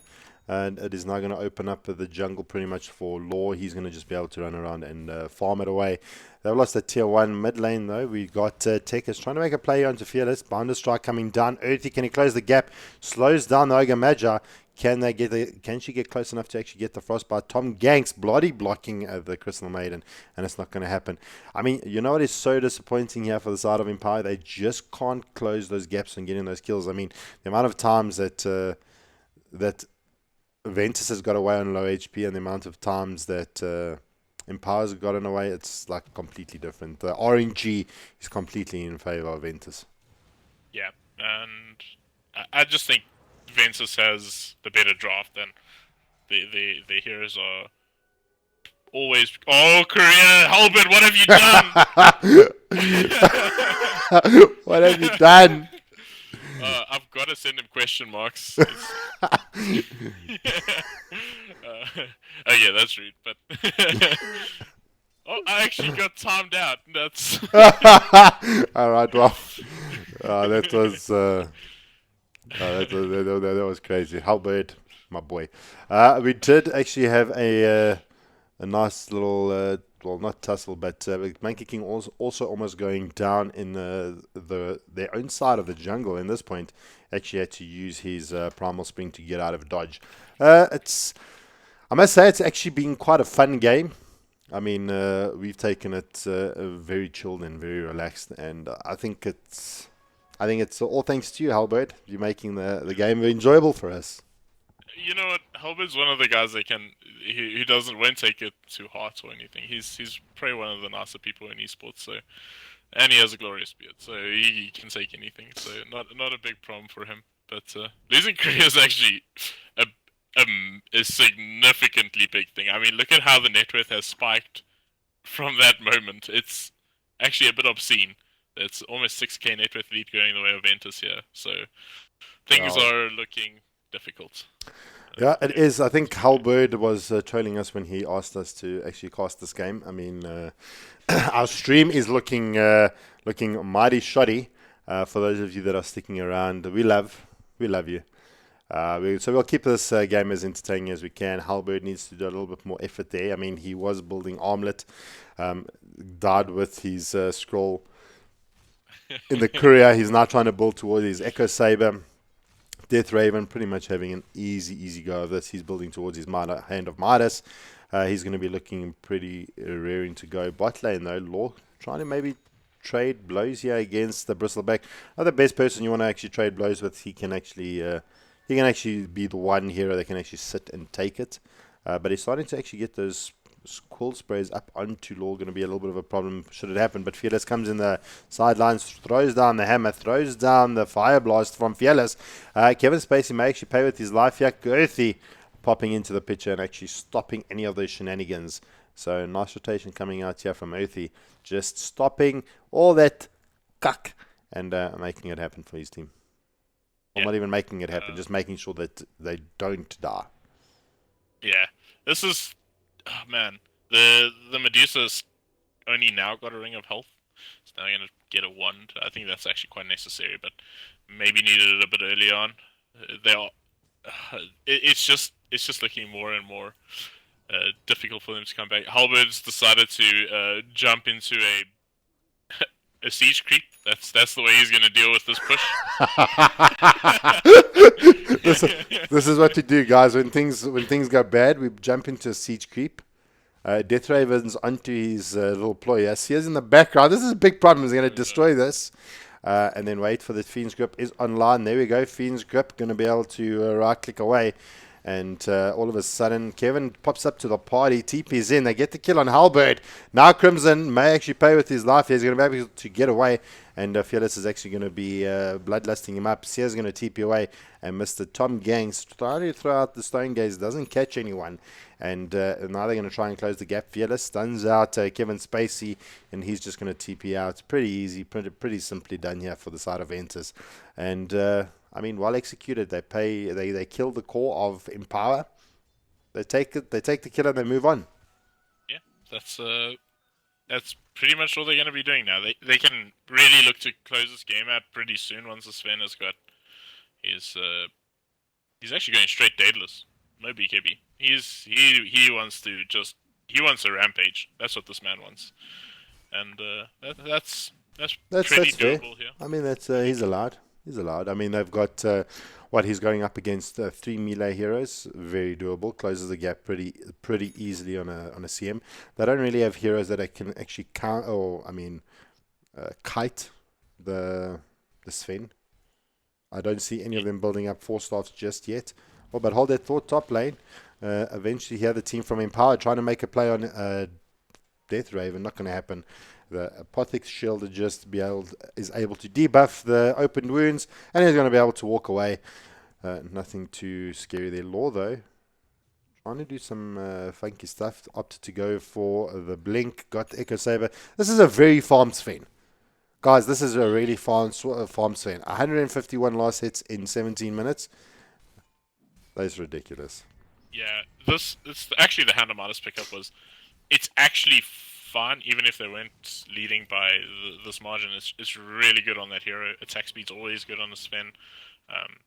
His ability to pretty much get that mid-game items up very quickly, because often the problem when you are playing Sven is you would get your Echo Saber first or your Blink, but when you got a Hand of Midas, you can just get both in pretty good timing. So it's been a big debate about the Hand of Midases in the recent patch, whether or not it's good or not. And I feel like it was a good pickup. Oh. It was in the bot lane. It was Sim was trying to close the gap. As she was about to actually cast, you could see she was in the animation, and Sven just blinks away. That would have been a really nice pickup for Empower if they actually got Law on the Sven. But they're going to take a tier 1 tower mid.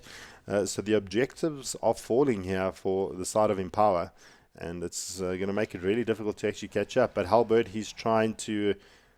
Death Raven simply just shields up and runs away. Halberd popping out that rage pretty maybe premature, and not going to be able to get anything for it. In the meantime, Crimson in the mid lane actually goes down. Tom Ganks getting a much needed kill.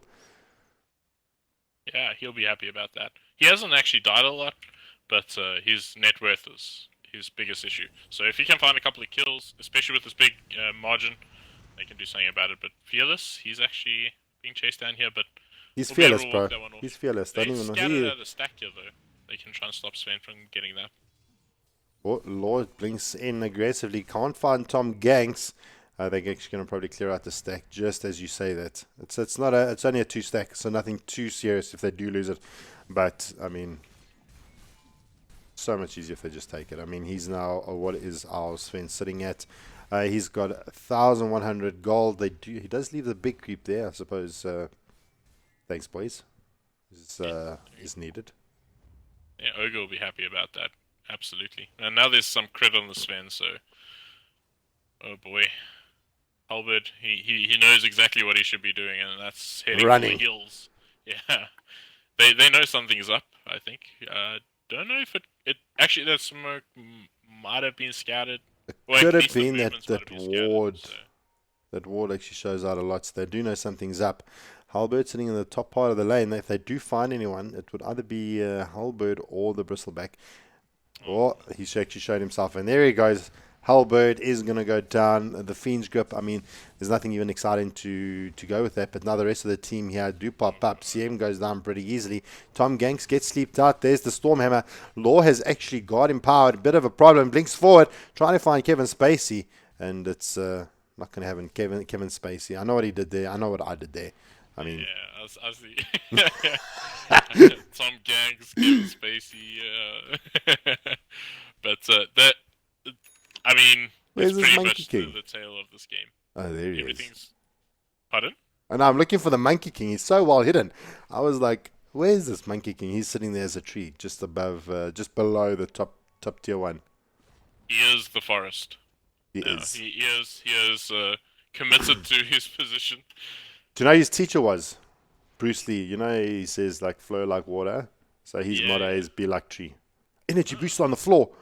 Ah, energy booster bottle. Monkey King. Oh no. He has no vision though.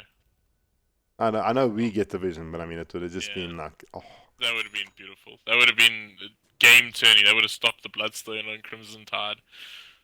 But yeah, the opportunities that I mean, appear. a Perseverance Medusa at the stage of the game in comparison to a Sven who's 14k net worth. This is 14k. Let's just take a look at the net. Oh my gosh. He's Yeah. double the core from the side of Empower. That's pretty much like Sven is double Halbert's net worth. That is phenomenal. Sven's done amazing work, so he deserves it. I mean, 14k is a huge lead. While the game is paused out, let's just take a look at items and item progressions. Right, so we got the Chrysalis up on the Sven. He even has actually the items probably being flown out to him it is being flown out to him at the moment. Daedalus at 20 minutes in. I mean, I don't even think the Bristleback can actually stand against that now. I mean, the Bristleback's, what's he got? He's got his Vanguard and the Chainmail. That hasn't even got his Blade Mail up just yet.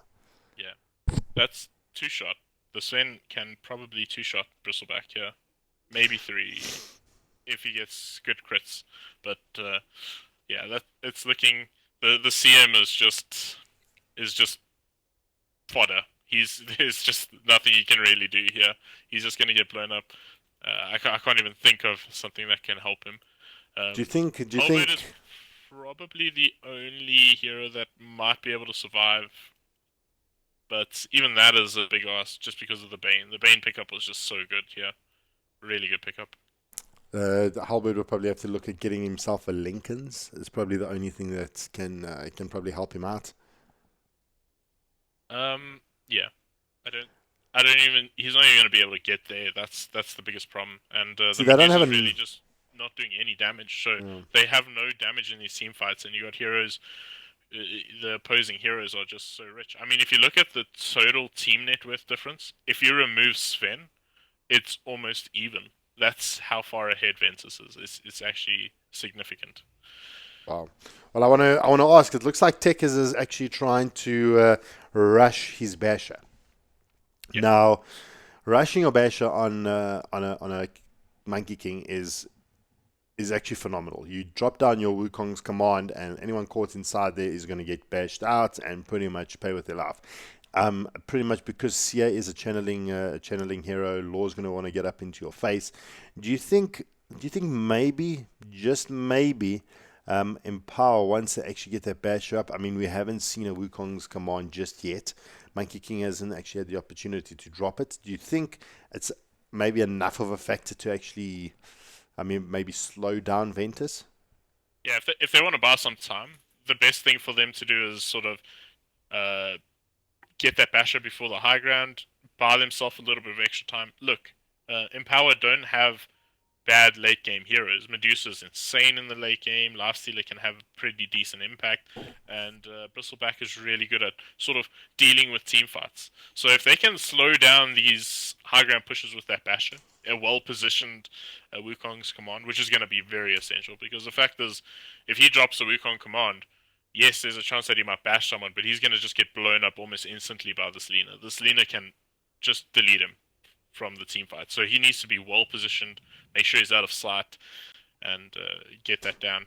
So it's a big ask for Techers, but it is definitely probably one of the only shots that Empower have right now, considering the gap between the two sides.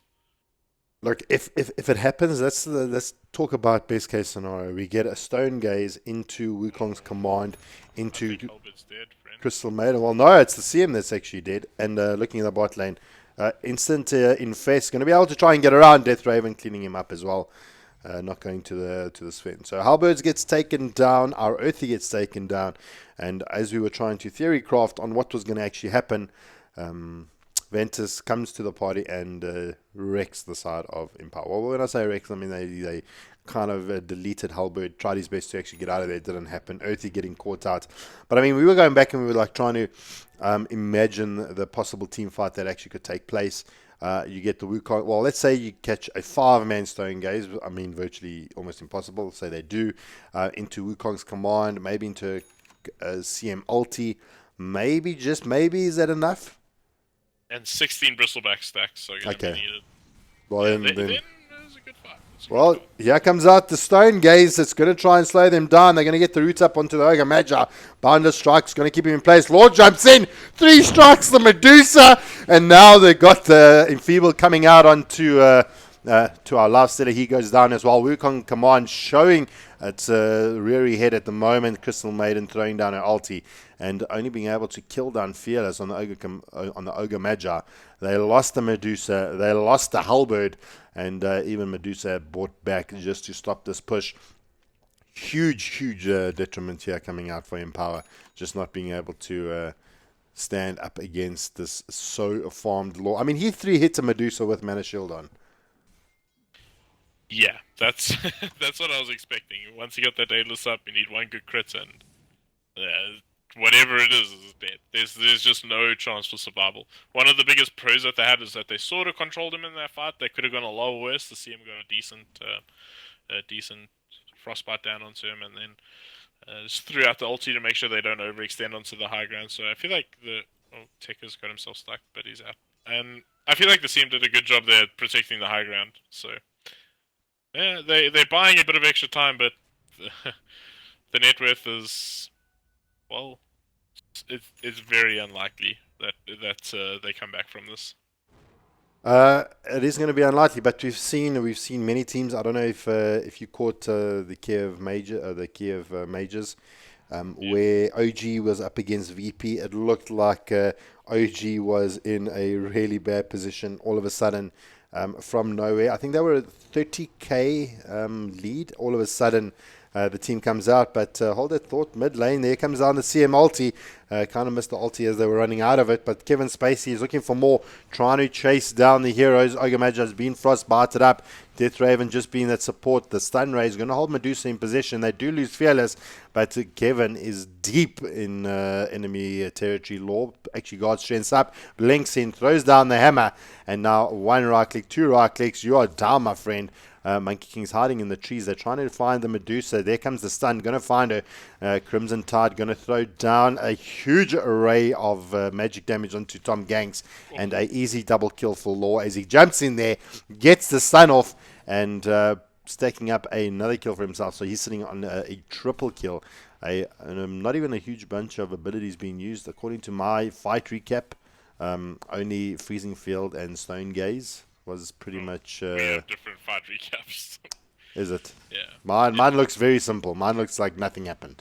Oh, mine looks like every single spell was used 5 times, according to mine. So I'm not sure what's happening there. I suppose there has been quite a couple of bugs with that, but this is going to be Rax, and I mean, is it going to be the last stand? This is like, I don't know if you've watched Last Samurai, the movie. I actually watched it last night. Funny enough, I actually watched it last night. I was like. I want to be a samurai. There's so much honor.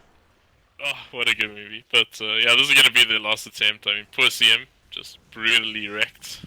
Kevin Spacey going down. Phenol's grip up onto Halberd. Actually cancelling out the channel from Bane. And Halberd actually surviving through that.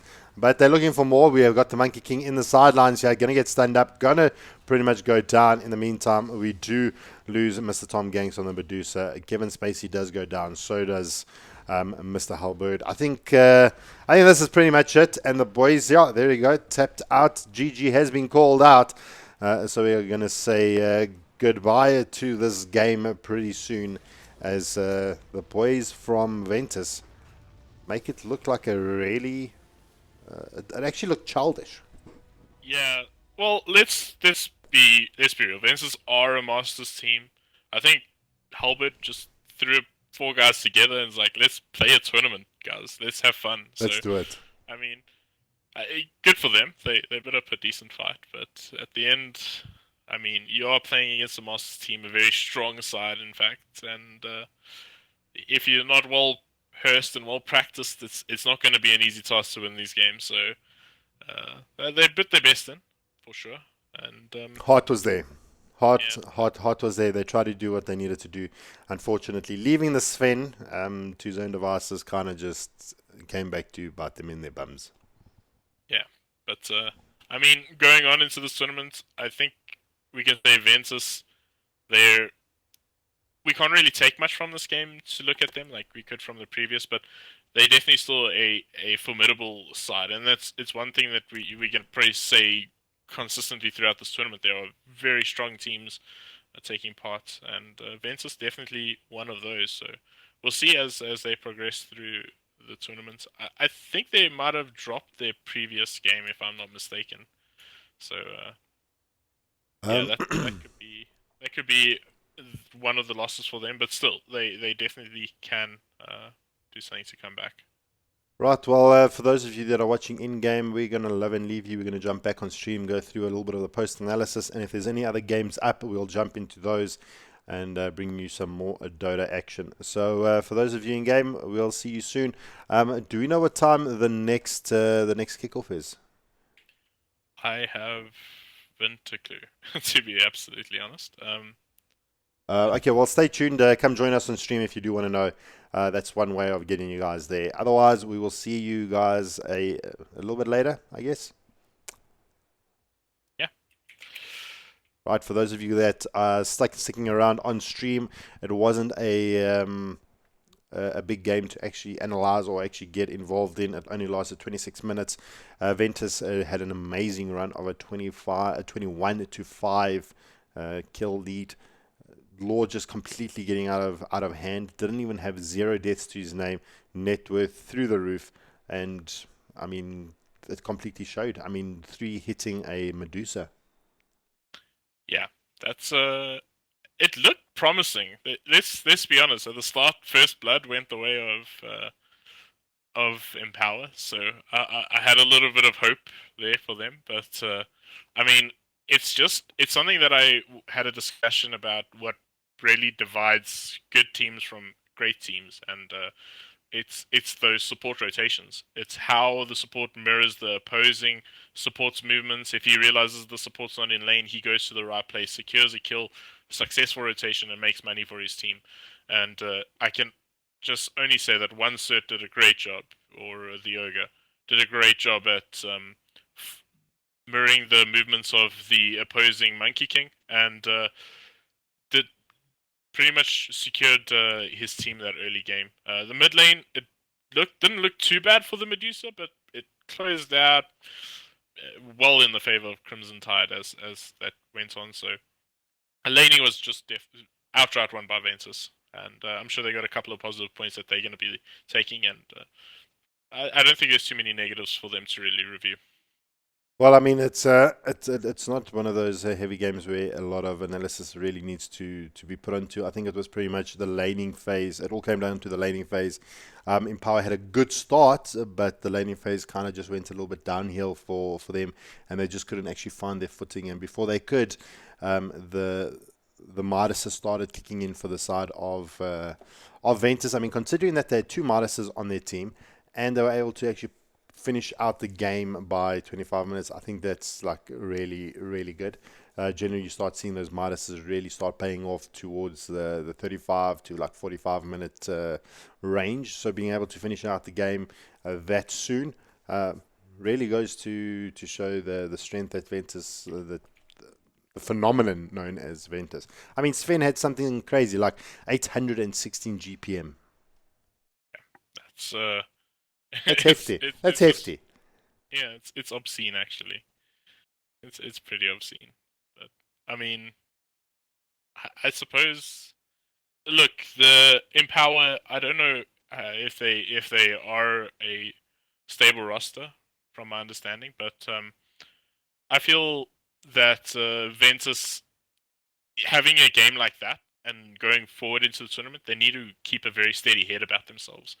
A lot of times when a team has a game that was so one-sided, you go into your next game and your mentality is not right, and you make sort of errors. So we'll see if they are going to be doing that further on. But yeah, I, I hope for their sake that they manage to keep a cool mind. They are a pretty strong team, like I said, a master side. So we'll see what they are going to be doing. You know that the courier snipe, just having a look at when players actually receive their items. So I'm looking at Halberd. We saw that courier kill happen for him. He picked up his recipe at a 11 minutes 31. Got a courier out to him. The courier died. He only then finished his armlet at around about 16:30. So I mean that is pretty much almost 5 minutes sitting without your armlet. And for a life stealer, you depend on that extra damage. You depend on that extra attack speed. It just didn't happen. So that courier snipe against Empower, I think, set him back quite a chunk, or at least Halberd. He really struggled after that. Only got his echo save at the 20-minute mark. You want to generally have that around about the 15-minute mark. So it became quite a detriment. Yeah, absolutely. I'm busy just watching the Ecstasy versus Energy game now, and man, this is crazy. Ecstasy having a pretty tough time. Uh, am I correct? It is, yeah. Ecstasy are having a really rough time here. Um, While we're seems like they jumping had a into game, decent start, but it's now one racks for one racks. This is actually a pretty close game. 24 kills to 25 kills, but a 13,000 net worth difference. It just shows how kills don't really mean much. I was actually playing with a friend of mine who just started playing Dota, and I was running through some basics with him, and he's like, "Oh, it's 9-9, so it's an even game." And I'm like, "But it's not an even game. It's definitely this is definitely one of those situations that prove that." wow, okay, so we're sitting 24-25. Um, the two cores here for the side of XTC is doing really well. Let's have a look at where's our You just open up the items. graph though, it's pretty. It's because the supports are so rich. I mean, the Keeper of the Light is the most farmed individual on energy. The support Keeper of the Light has got the most farm. Oh That's wow, crazy. that is absolutely ridiculous. Look at his items. He's got 4 staff, Ags, Gem. We saw it earlier in the first game of the day, BVD versus Sinister. I mean, the vision that the Cottle with the Gem makes, it's absolutely ridiculous. Yeah, that's definitely true. So they got their work set out for them, but when you look at your opposing team and the most farmed individual is a Keeper of the Light, I feel like XC will be like, well, it's not that bad. Could be the Clinks, it could be the Ember Spirits. So they will still probably feel like they have a decent lead here, but this is difficult. It's very difficult to push high ground into a farmed Keeper of the Light, especially if he gets something big. He's got 5k in the bank. If he gets something like a Shivas or something like that, I don't know. I don't know how they're going to push high ground. It's going to be a very difficult task for Ecstasy. Well, we're gonna see it. CM's got her hand of Midas up in the top lane. Chelsea's got the Lotus Orb, AC Blade Mail. Kind of standard items. Looks like they're going to try and make a bit of a push here. They have got smoke. They have been smoked up XTC. Maybe see if they can make a little bit of a mistake from the side of Energy.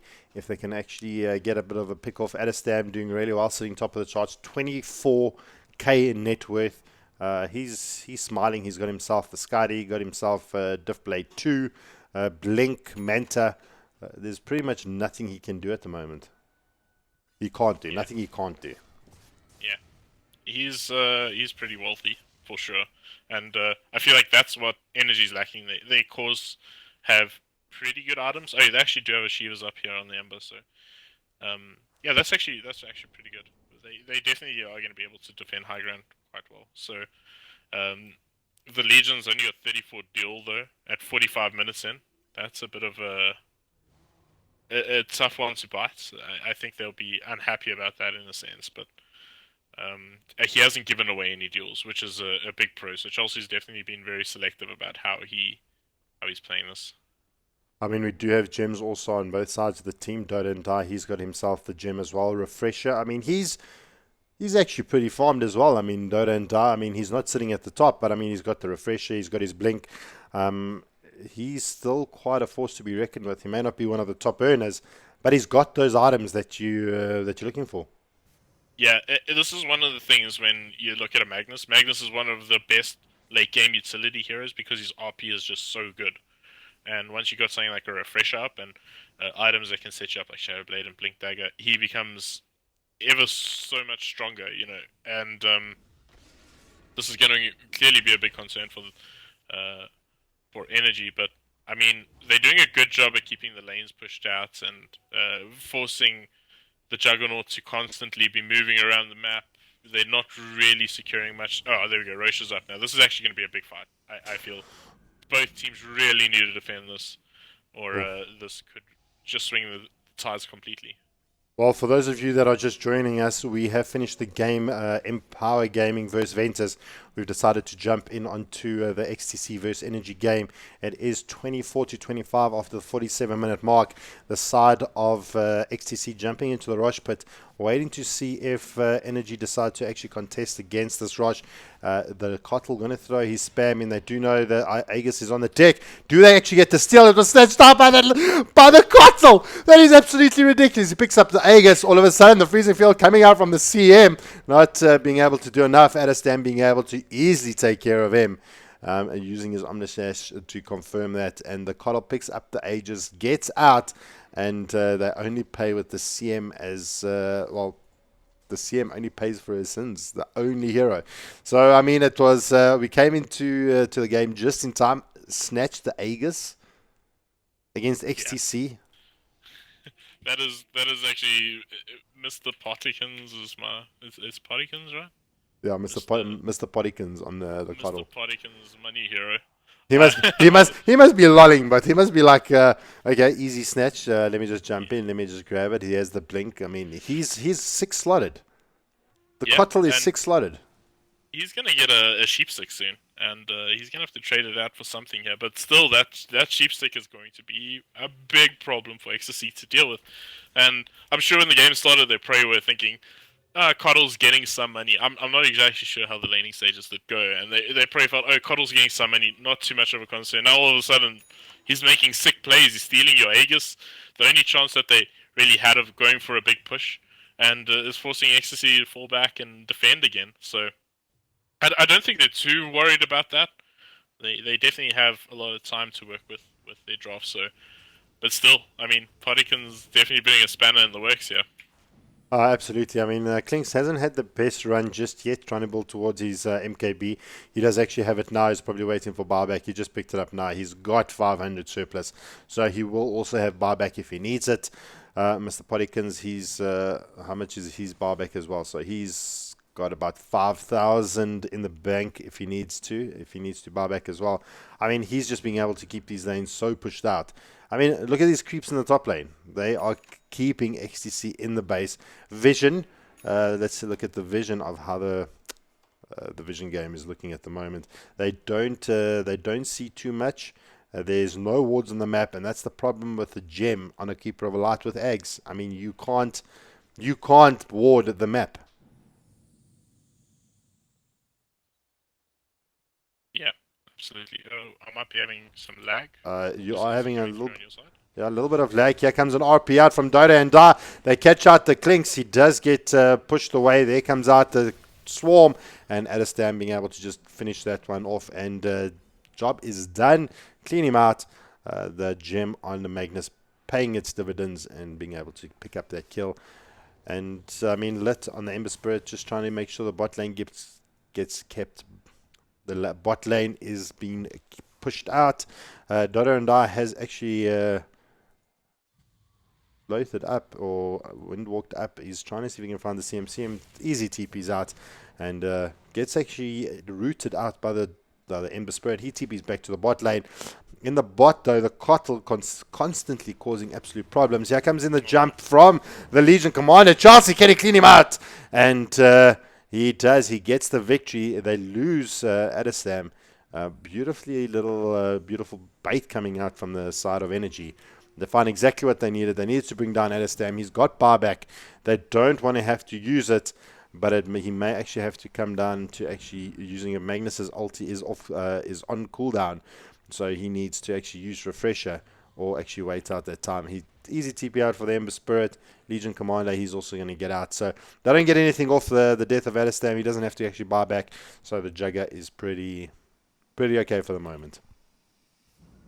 Yeah, that was really big deal. That means that Alistam's down for 80 seconds. It either means that they're just going to take complete control of the enemy's side. And again, it all comes down to having a gem on the Keeper of the Light. He's just able to control this entire game. And this is a major problem here for Ecstasy. And to see them stumble in this game is going to be a bit of a surprise. Well, Dota and Die getting caught out, jumps in, trying to make something happen. Dreamy BKBs, strike BKBs, and they pick up Dota and Die. They pick up Doom Bunny on the line, in the back lines. And not being able to pick up the Jewel Victor. It says, okay, he was able to actually get off the Jewel, but now we've got the DP trying to find under the Shrine. Big RP coming in, but the blinding light pushing out Dota and Die out of the base, but we lose Chelsea, we lose Strike, and the defense coming out from XTC, just keeping the boys at bay. Is it going to be enough? Lit is sitting here in the sidelines. We've got down 3 for XTC. We've only lost the Dazzle. So a big fight going in favor of XTC and putting them in a 2-kill lead. I mean, kills are going left and right, but it's pretty close to one another constantly. Yeah, that was 3 buybacks, though. Buyback now being forced to share from the Legion Commander. So maybe they'll just be happy with that. Expect overwhelming odds to just keep the wave out with the Keeper of the Light. But yeah, that's still pretty big. They are going for the high ground here. Alistam must be careful. Buyback has been forced out from the Crystal Maiden. And as well as Dreamy now going to get himself back in here. And oh my word, that's a dead Alistam, surely. Grave. Grave is not on the mark. And they do lose Alistam once again. There comes in Lit, trying to get Slider Fits off. They do. They lose Deppy on the TP, and they continue to actually push up. And now Energy looking in a little bit of a stronger position. They lost 3 while that's all happening. Kotl pushing out the top lane, being completely cheeky, blinking in, chasing away the Dazzle. I felt Dazzle was a little bit off the mark there, trying to get that Grave off. On Alistam didn't happen. Dreaming PK being up, right clicking down the Dazzle. Easy work of him trying to work on Deppy now. Trying to fight under the Shrine, keeping him alive. Gets the Yules off and pops the Lincolns, but Dreamy getting himself a double kill. Doom Bunny in a serious amount of trouble, and that's it. The boys from XTC tap out. They lose it. Energy take this game.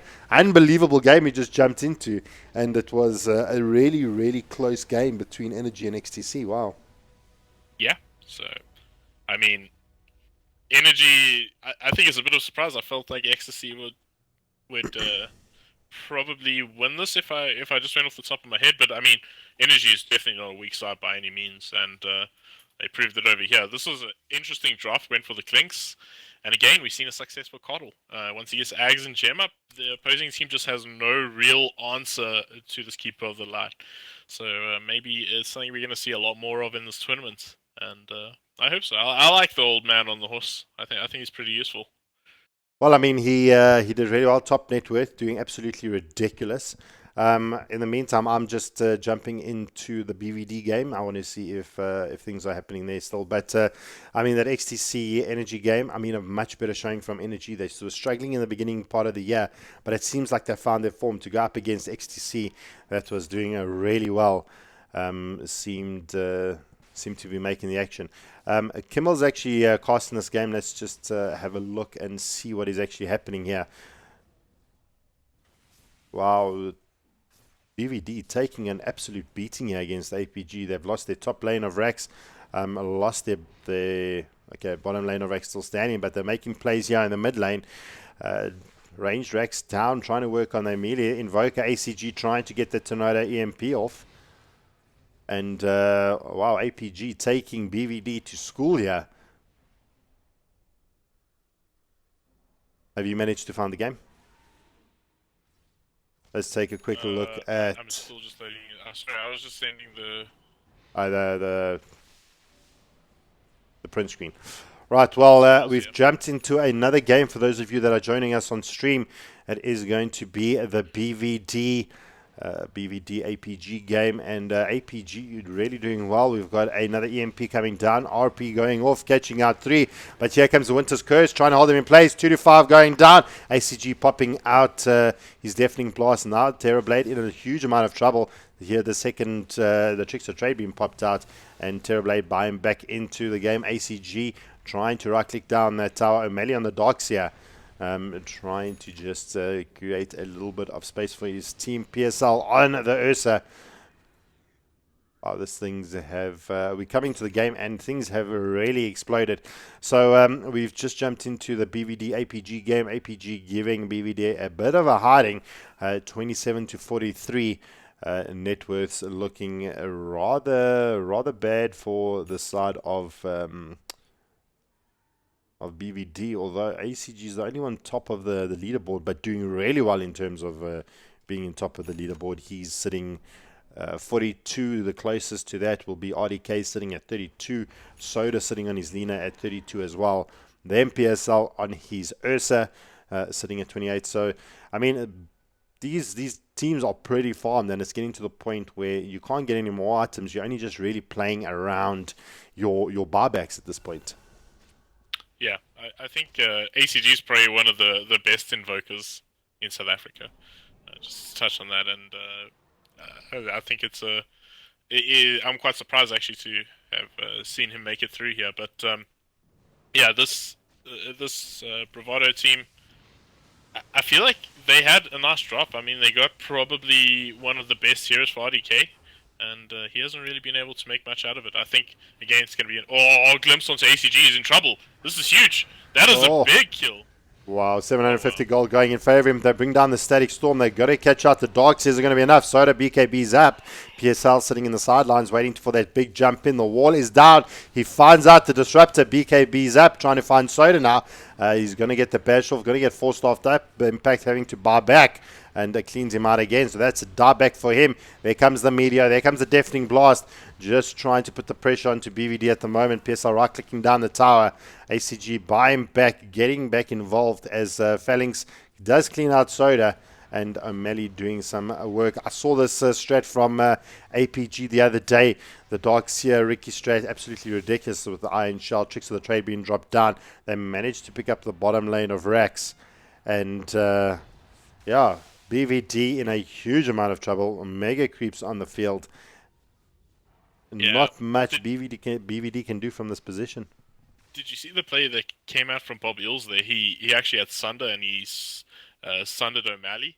And O'Malley stayed alive on the high ground, and he also lifted the Magnus while he had 10 HP and still secured the kill onto the Magnus. It was actually such sick plays from that Rubik.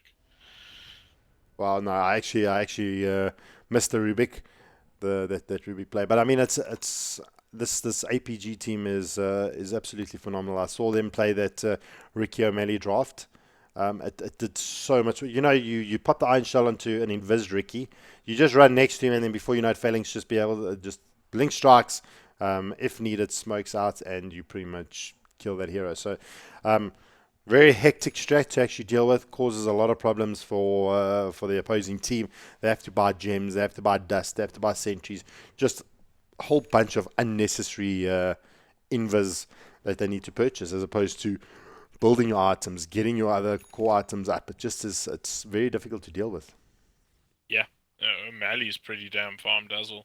He's he's got Scythe, Refresher. He's got a lot. Really, He's that's got two actually boots. quite impressive. He's got two boots. I mean, he has so much money, but he bought himself two boots. One for the left, one for the right. Yeah, they just don't match though, but it's okay. It's a new style. Okay, there we go. Soft one out. Yeah. Oh, you went for Octarine. Okay, that's fine. It's pretty good.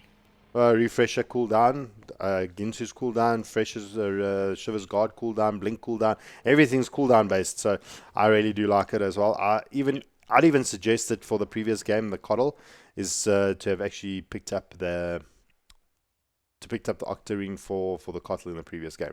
He'll be constantly illuminating.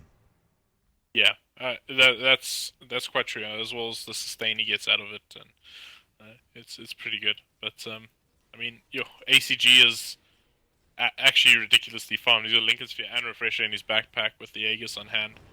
I don't see them stopping this push that should be coming up now. And Moonshard. He just swallowed a Moonshard. Ah, there we go. Charges are coming out.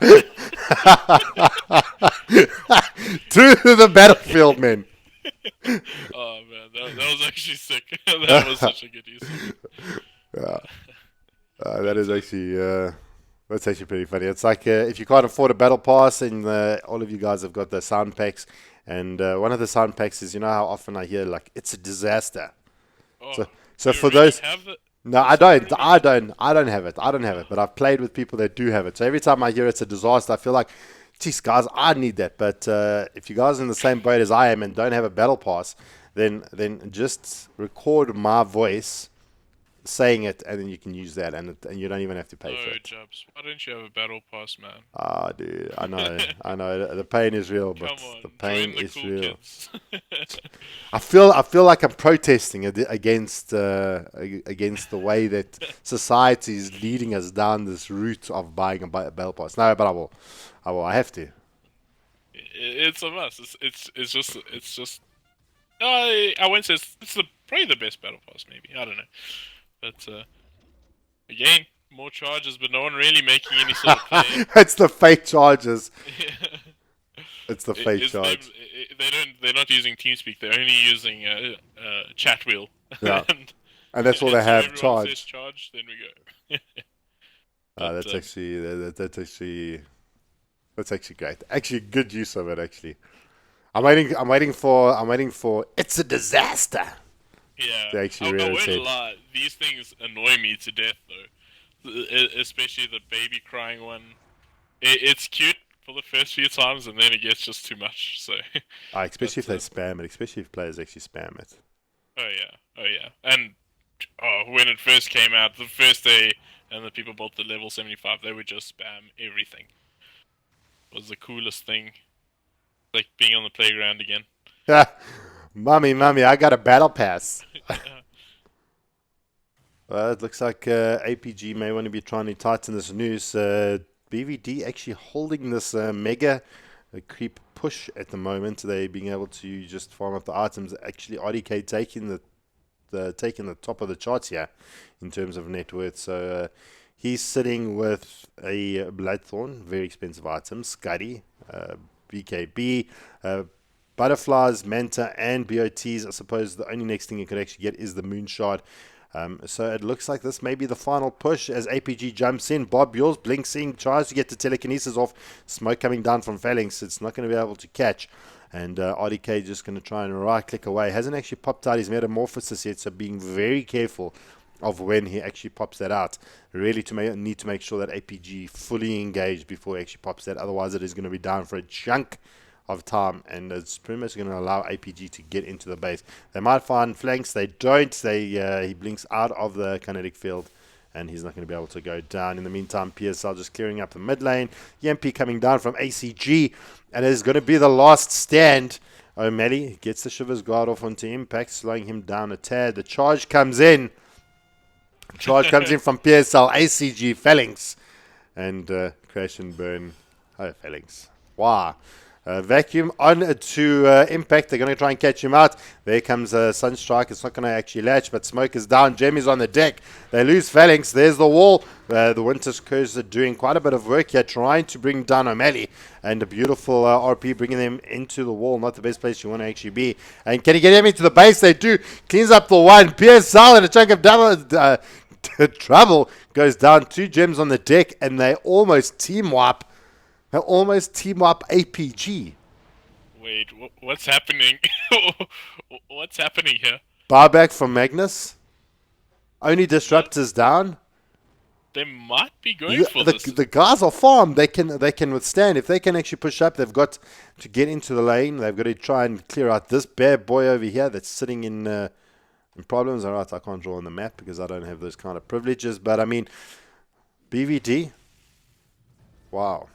Barback coming out from Darkseer, from O'Malley. He knows that he needs to actually try and slow down this push to actually prevent any buybacks coming out from the rest of the team. ACG looks like he's up to a little bit of shenanigans here. Just keep an eye on him here in the bot lane. Yeah, being cheeky, putting some chip damage onto the towers here. But they might just be going to close this game at you, but there are buybacks all across the board for Ecstasy. Oh, for APG, apologies. But that actually going straight for the throat. Oh, this is what they need to do. The buybacks. They've got 18 seconds on the Rubik. Is he going to buy back? They take down the 1 tier 4. Barback comes in. Disconnected the Ursa. I don't know if they realize the Ursa's DC'd. PSL's not there to defend all buyback. Fillings coming back in. Bars in. Shiva's guard being popped out. They're going to lose RDK. Winter's Curse coming out into O'Malley, trying to bring him back. And now Soda going to go down from the Meteor. O'Malley, one more right there. No, it's not going to be good enough. We've got the Laguna Blaze going to be dodged out from the hills. And the back door from Mr. ACG. Was that a back door, or was it just the creeps doing its work? Just the creep, man. Oh, wow. Oh, wow. And PSL was actually DC'd as well. That could have been really interesting to see what had happened. It was like a Panda 737 kind of moment. That was entertainment. Entertainment at its best. That's what we're here for. We want more games like that. I think speak to your teams, boys, and yeah,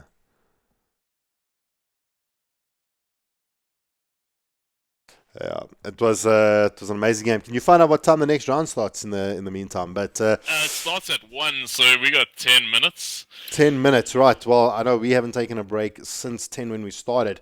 Do you want to quickly grab a drink or a toilet break? Otherwise, we can continue and persist, because that's what we are, guys. We are heroes, and Tony Stark should employ us.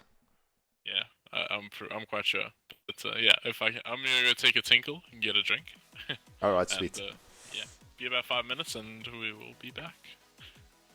Awesome. So we'll get the next game up. We don't know what the next game is that we're going to be casting, so give us a moment to figure that out. Once we do, you will be the first to know, guys, and we will be back pretty soon, bring you some more Mega8 action this Saturday afternoon. Don't go anywhere. It is going to be packed full of fun.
Well, welcome back, ladies and gents. We've taken a little bit of a break. We are recharged, we are refreshed, and we are raring to go.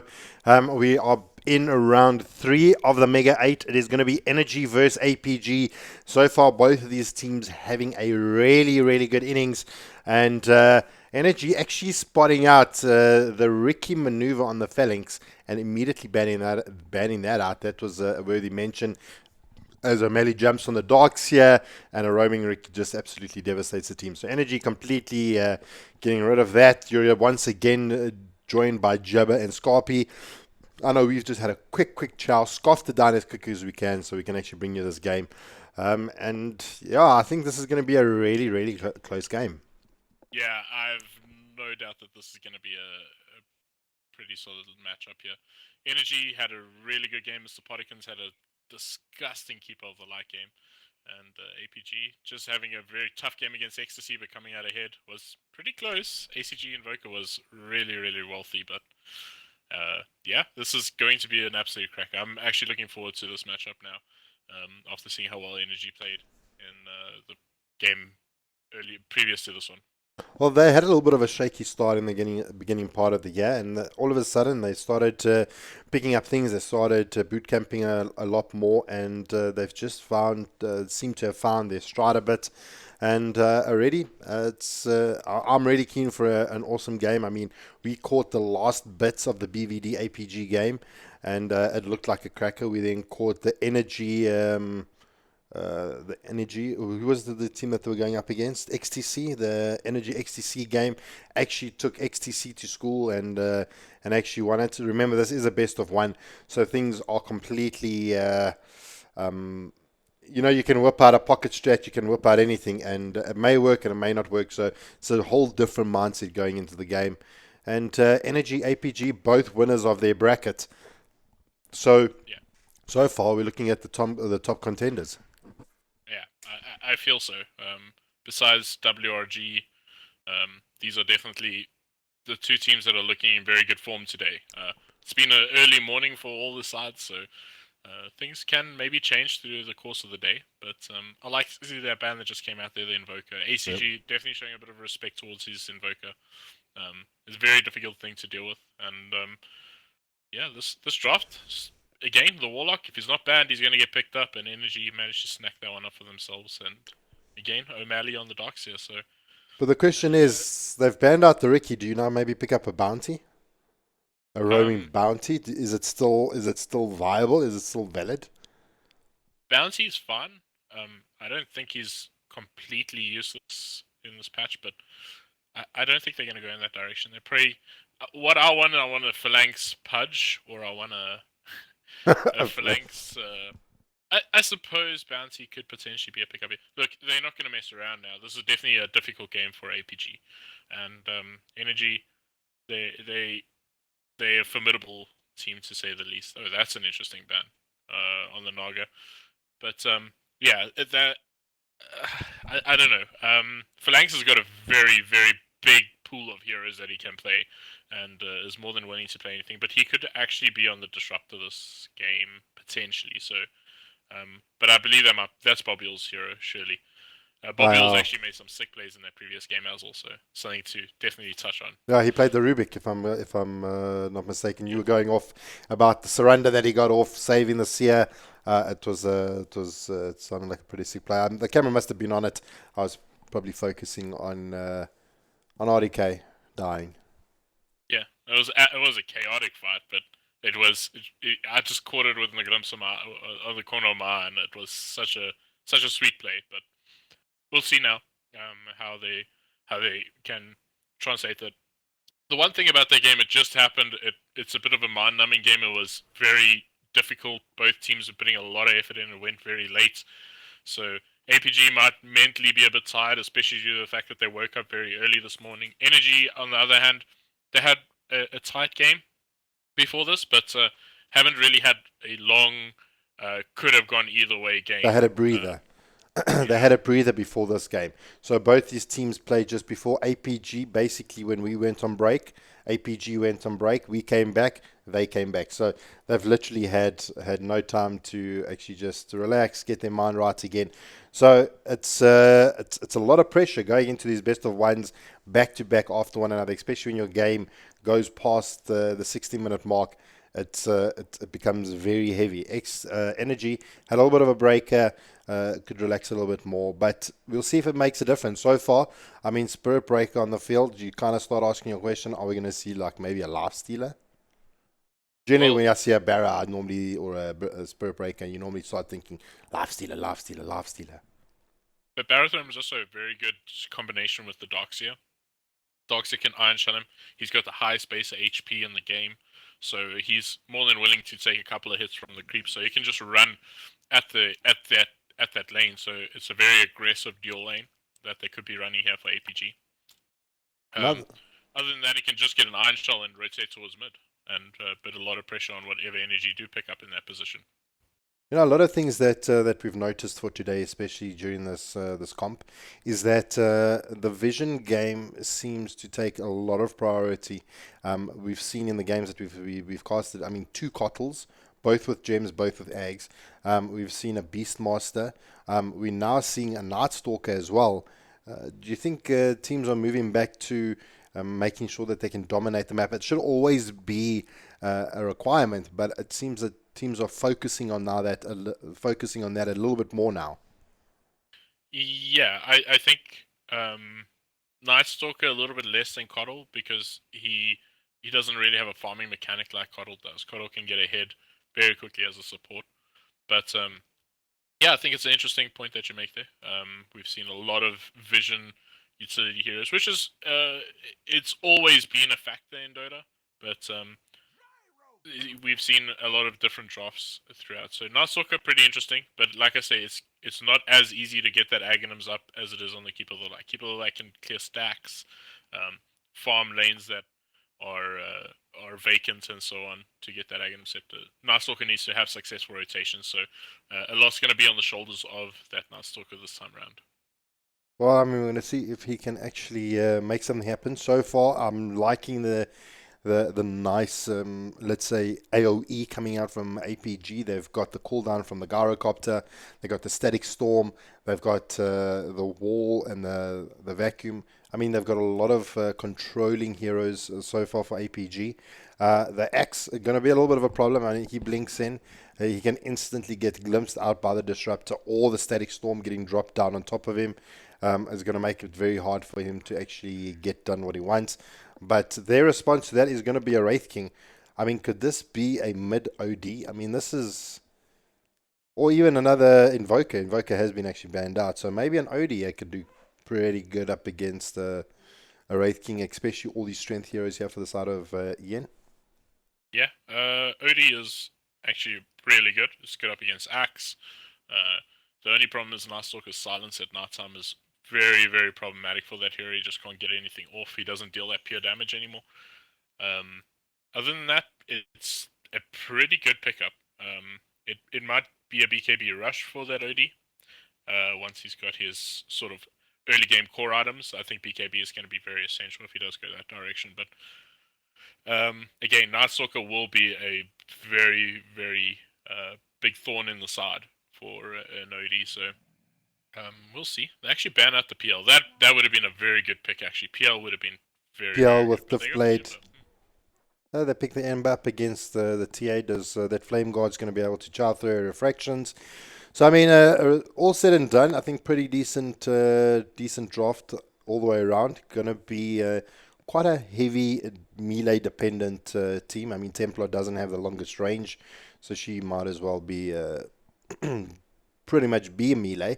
But I mean, so far the way the draft's gone, how do you feel that it's went? Do you think it's specific team one, or do you think it's very fair at the moment? I feel like I sort of lean towards Energy's draft here. They got the Warlock, they got the Axe, they got a lot of CC, and Templar Assassin with a good start can just absolutely eat through every single individual on APG because the Spirit Breaker is not going to scale that well with itemization. And other than that, I think If she just gets a good start, that's going to be problematic. So it's going to be a lot on the shoulders of ACG here, as well as the rotations from the supports to make sure that that TA or Lit doesn't get out of control. Right, well, guys that are just joining us back again, this is going to be round number 3 of today's Mega 8 competition. Remember, the teams that do make it through the weekend and the qualifiers will actually get themselves a spot in the Mega 8 and start earning themselves towards that prize pool. I'm not even sure what the prize pool is just yet. We'll try and find that out for you. But yeah, we've got APG versus Energy Esports. On the side of the Radiant, it is going to be the APG crew that's going to be sitting out over on this side of the map. Let's go around and do the introductions really quickly. We've got O'Malley playing the Darks here. I'm sure you must be tired of this hero already by today. It's a disaster. We've got Phalanx going to be playing our Space Cow, the Spirit Breaker. We've got ACG playing out the Ember Spirit. In the bot lane, we have got Mr. Bob of the Yules going to be playing Disruptor. And last but not least, we're going to have PSL playing out the Gyrocopter for the side of Yen. Yeah, we'll go over onto Ian. On the top lane here, Dreamy is going to be playing over here on the Wraith King. We're going to have Strike playing on the Warlock. We're going to have Mr. Potikins playing over here on the Night Stalker. Templar Assassin going to be played up here by Lit. And Chelsea, last but not least, going to be playing on the Sax. I think one thing I just want to touch on quickly, Mr. Potikins had a disgustingly good game on Coddle. He went for the Iron Talent, so clearly looking to find farm, clearly looking to make an impact. Here by about the first night time, about 4 minutes, maybe even in the 5th minute of the game. So we should maybe just keep an eye on him. What could we expect him to? What could we expect him to come out of the jungle with? Phase boots for sure. He should at least, if not 2 components towards it. And let's just see. He's going up against the Ember. He might just have raindrops instead of trying to finish up those phase boots, just to make sure that he doesn't die. But if he can have phase boots up, that's just a more than likely kill, no matter what. Well, already ACG taking a little bit of damage. They're underestimating the power of that refraction shield. The Flame Guard eating through it, just not doing enough. And ACG taking a little bit of damage there, but Lit returning and taking just the same amount of damage as well. So it's going to be a really interesting lane.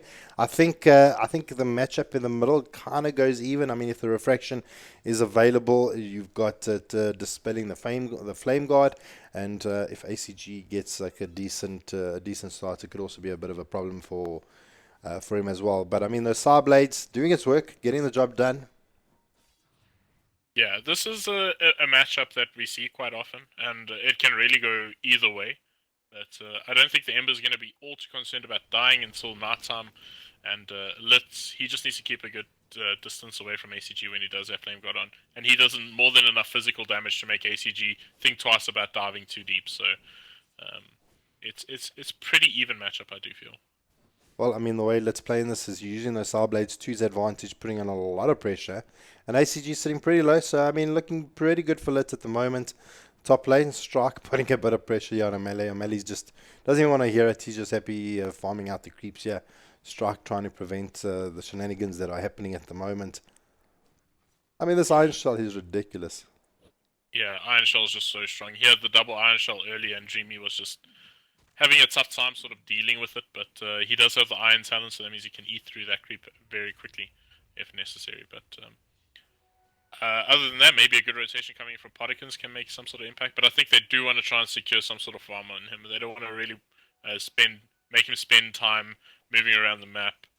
Although he is walking towards the enemies. He maybe was going to think about getting that bounty, but realizing that the Darkseid is not in lane, he will back out. Well, I mean, it's pretty even at the moment. Things are just, they're probably feeling each other out. They've had a long game, APG. They don't want to make it longer and unnecessary. So they just want to really make sure that they get ahead where they can. They're doing pretty well. I mean, Ember Spirit's sitting toe-to-toe with the TA. Pops the Flame God. ACG has no more mana to his name, so he's just going to try and keep Lit out of the lane and just zone out just a little bit there. It's doing pretty well. Yeah. Lit, he's always going to feel pressured whenever the Flame Guard's on, but he knows that ACG is going to be eating through mana far quicker than he will. So it's not the end of the world when he does see it. Just back out, make sure you don't give too much away, and then rejoin the lane. ACG now uses the shrine, so that shrine is down, and he's going to be very aware of this. So if he can maybe force out the mana from ACG, I do believe ACG is going to keep on throwing that Flame Guard whenever possible. But good pressure from Lit. Well, I mean, you can dispel a lot of it with that shield. I'm waiting for the big charge coming out from Phalanx. There it comes, the first one of the game. And he's charging down the Wraith King. O'Malley got the Iron Shell actually procced. He's also... Does he actually have it on the Spirit Breaker as well? He does. But he charged in the wrong direction. Phalanx not actually following through under the tower. And O'Malley's probably saying, why didn't you go? Well, ACG is limping out of here with 10 HP. They just had they manned up against each other, and Lit came out ahead pretty comfortably there, almost finding the kill. Fairy Fire keeping ACG alive by such a little bit, so he'll maybe think twice about doing that again. As charge in the top lane though. Apologies. There was a charge in the top lane. They can't find Dreamy. They're trying to. O'Malley trying to close the gap. Phalanx coming around from the back. Strike actually healed up himself, so Dreamy may actually go down. Yeah, it is. First blood going to O'Malley, and they're getting themselves that beautiful first blood in the top lane. Phalanx, absolute wrecker of dreams, this boy. But here comes out the Void from Mr. Poddykins, trying to put pressure on him. Can they actually find it? They get the return kill. O'Malley making a quick dash, and the call not actually going to be on the mark. But now Mr. Poddykins jumping on the tower, getting himself a double kill, jumping out of the jungle all of a sudden with boots, Iron Talon, and is looking to get those those phase boots at a really good timing. Yeah, that's something that they have to be very careful about. If they're going to look to dive after the 4-minute mark when my time strikes, Night Stalker is going to get there very quickly and have Charge a very mid big lane. impact. They're charging mid lane. They're going to bring down Lit pretty easy. Phalanx gets the bash. ACG cleans him up with Flame Guard. Beautifully done in the mid lane. So now Phalanx really showing that being around the map constantly as a Spirit Breaker and the threat, it's going to put the boys on energy and a little bit of a back foot. Yeah, there we go. Charge again towards the top lane. Dreamy doesn't have a support with him, so is more than likely going to take a lot of damage. And he's actually going to have a tough time trying to get out of this one. The Iron Shell has been Oh, they used blocked over. him in. The bash got him out though. Strike popping the heal. Dreamy's going to be able to probably walk this off. Mr. Poddykins CP's in, trying to get the slow. They get it off onto O'Malley. There comes the Fatal Bonds, doing a huge amount of work. They do lose Dreamy though. And O'Malley, ACG though, he finds the Warlock. He picks him up very easily.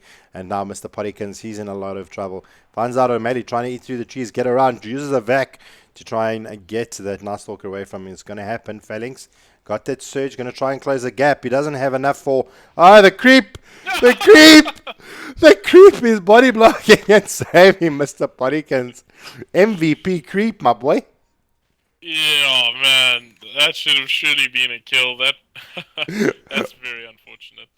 But Oh, wow. that 17% chance of bash working in the favor of Phalanx quite a lot here. He's been pretty lucky, if we can say that. But 17%, lol. I don't know much about I that. don't believe. I don't believe. It's more like 97%. Yeah, I'm quite sure it's a 17% chance it doesn't bash. Yeah, but the axe, I think it's going to be essential for him to try and get that blink dagger up very quickly. He's already lost this tower to a gyrocopter, and gyrocopter's sort of been the question mark for me. I haven't seen a lot of successful gyrocopters, but PSL, I don't think I can doubt the man, but he's doing extremely well, managing to push down the tower, get some extra gold in the pockets of his supports, and he's farming up pretty well. He's going to be pretty happy with this outcome, and at the same time, ACG has just made so much space around the map for him in particular. He made a rotation to the top, found a couple of kills there.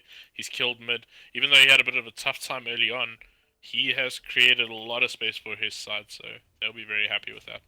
You know what I do like about the Garo though is that considering how heavy melee energy is that as soon as they try and go on him and he can actually pop out the rocket barrage, drop out his flak cannon, They're going to all be on top of him, or going to all be on top of a certain hero. He can pop it down so easily. I mean, this would have been also a pretty amazing game to have an Enigma in. You know, when you have melee heroes, you kind of get that heroes clumping a little bit, and it just makes it easier. There is a charge in the mid lane. Phalanx is going to actually pull off and not actually completely engaged. So, I mean, you've got the opportunity that when you got your players grouped up, it just makes those big, easier plays work for you. It's going to be awesome to have the Darkseer on your team. You've got the cooldown from the Garo. I think it could work. I think it can really work. Yeah, I think cooldown's going to be pretty essential here. The biggest problem for energy is that the Wraith King is always under pressure. If he's not being charged by the Spirit Breakers, the Iron Shell's pushing his lane out. So Dreamy not exactly having a fun time. And same with Lit. Lit's extremely low here. Is actually going to get... Well, they actually took down ACG in the mid lane. X came in to save the day. ACG almost wrecking the dreams of Lit. But you had these big friendly giants in the sidelines. Chelsea just making some good work there. Getting the call off and bringing down ACG. So it's... these I don't know if the enemy team can actually hear it, or if it's only the allies that can actually hear it. Only the allies of that. It's a disaster. The enemy can hear it. It's a all-shot one. Right, well, Strike in a little bit of trouble. Yeah, he does go down. Cooldown being used out. Iron Shell doing a huge amount of work. But the Garo actually picking up the kill in the mid lane, though. It looks like they make sure to make a play here. ACG trying to get the root off. There comes the kinetic field. Going to keep Lit in place. Mr. Potikins is in the vicinity trying to help out. But ACG standing toe to toe. Try to TP out, and it doesn't happen. And he goes down. Yeah. It's a disaster. That was an absolute fiasco, if you ask me. But, that question mark, though. He dropped 3 remnants in the lane. I'm not sure what that is. Or what he was trying to do there. But, free TP back. I think maybe that's it. Free TP back, but no. All of his remnants. He has 3. Or 2, I think. But still pretty bad. Charge, though. Lit's in trouble. I big trouble. But PSL actually... Ooh! Oh, could he get a double? He doesn't. Dreamy just standing up to it. He does actually have reincarnation. No, he's out of mana. He didn't actually have it. Phalanx, he's now going to be the next APG player to go down, and he does. I mean, wow, the play coming in from Phalanx, having that Mr. Potikins in the vicinity was just super unfortunate. They would have been able to at least clean up the Wraith King. It could have worked out pretty well for them, but having that Night Stalker so close by. Yeah. It's another big thing, though, here for energy is they do have a Blink Dagger on the axe now, so we can sort of expect some sort of big plays into Warlock Golems, so this is a good opportunity for them to show the Blink. Oh, he's actually going to get the ace with it. I don't think it got scouted by ACG, so still don't think they are aware that there is a Blink on the axe, so he can definitely look to make some sort of a play with this. It was actually revealed in the previous fight against ACG. Oh. So he did, yeah. No, I just flew to him right now, though. Well, okay, here it comes, top lane. PSL in trouble. They use the rock. PSL in a huge amount of trouble. Gets the call down, but gets the dunk. O'Malley deciding if he wants to actually be a part of this here, and he's actually going to just walk out. Mr. Potikins are approaching very quick, trying to see if he can help out. Chelsea trying to find Phalanx. Phalanx, he's going to just run away. Here, there comes the blink. They do find the disruptor. He's going to drop down, but... yeah, that was, I suppose, decent for the side of Ian, really taking APG to school, yeah. And yeah. They use Golem as well as the Blink Dagger exposed now by the axe. That's really good for them.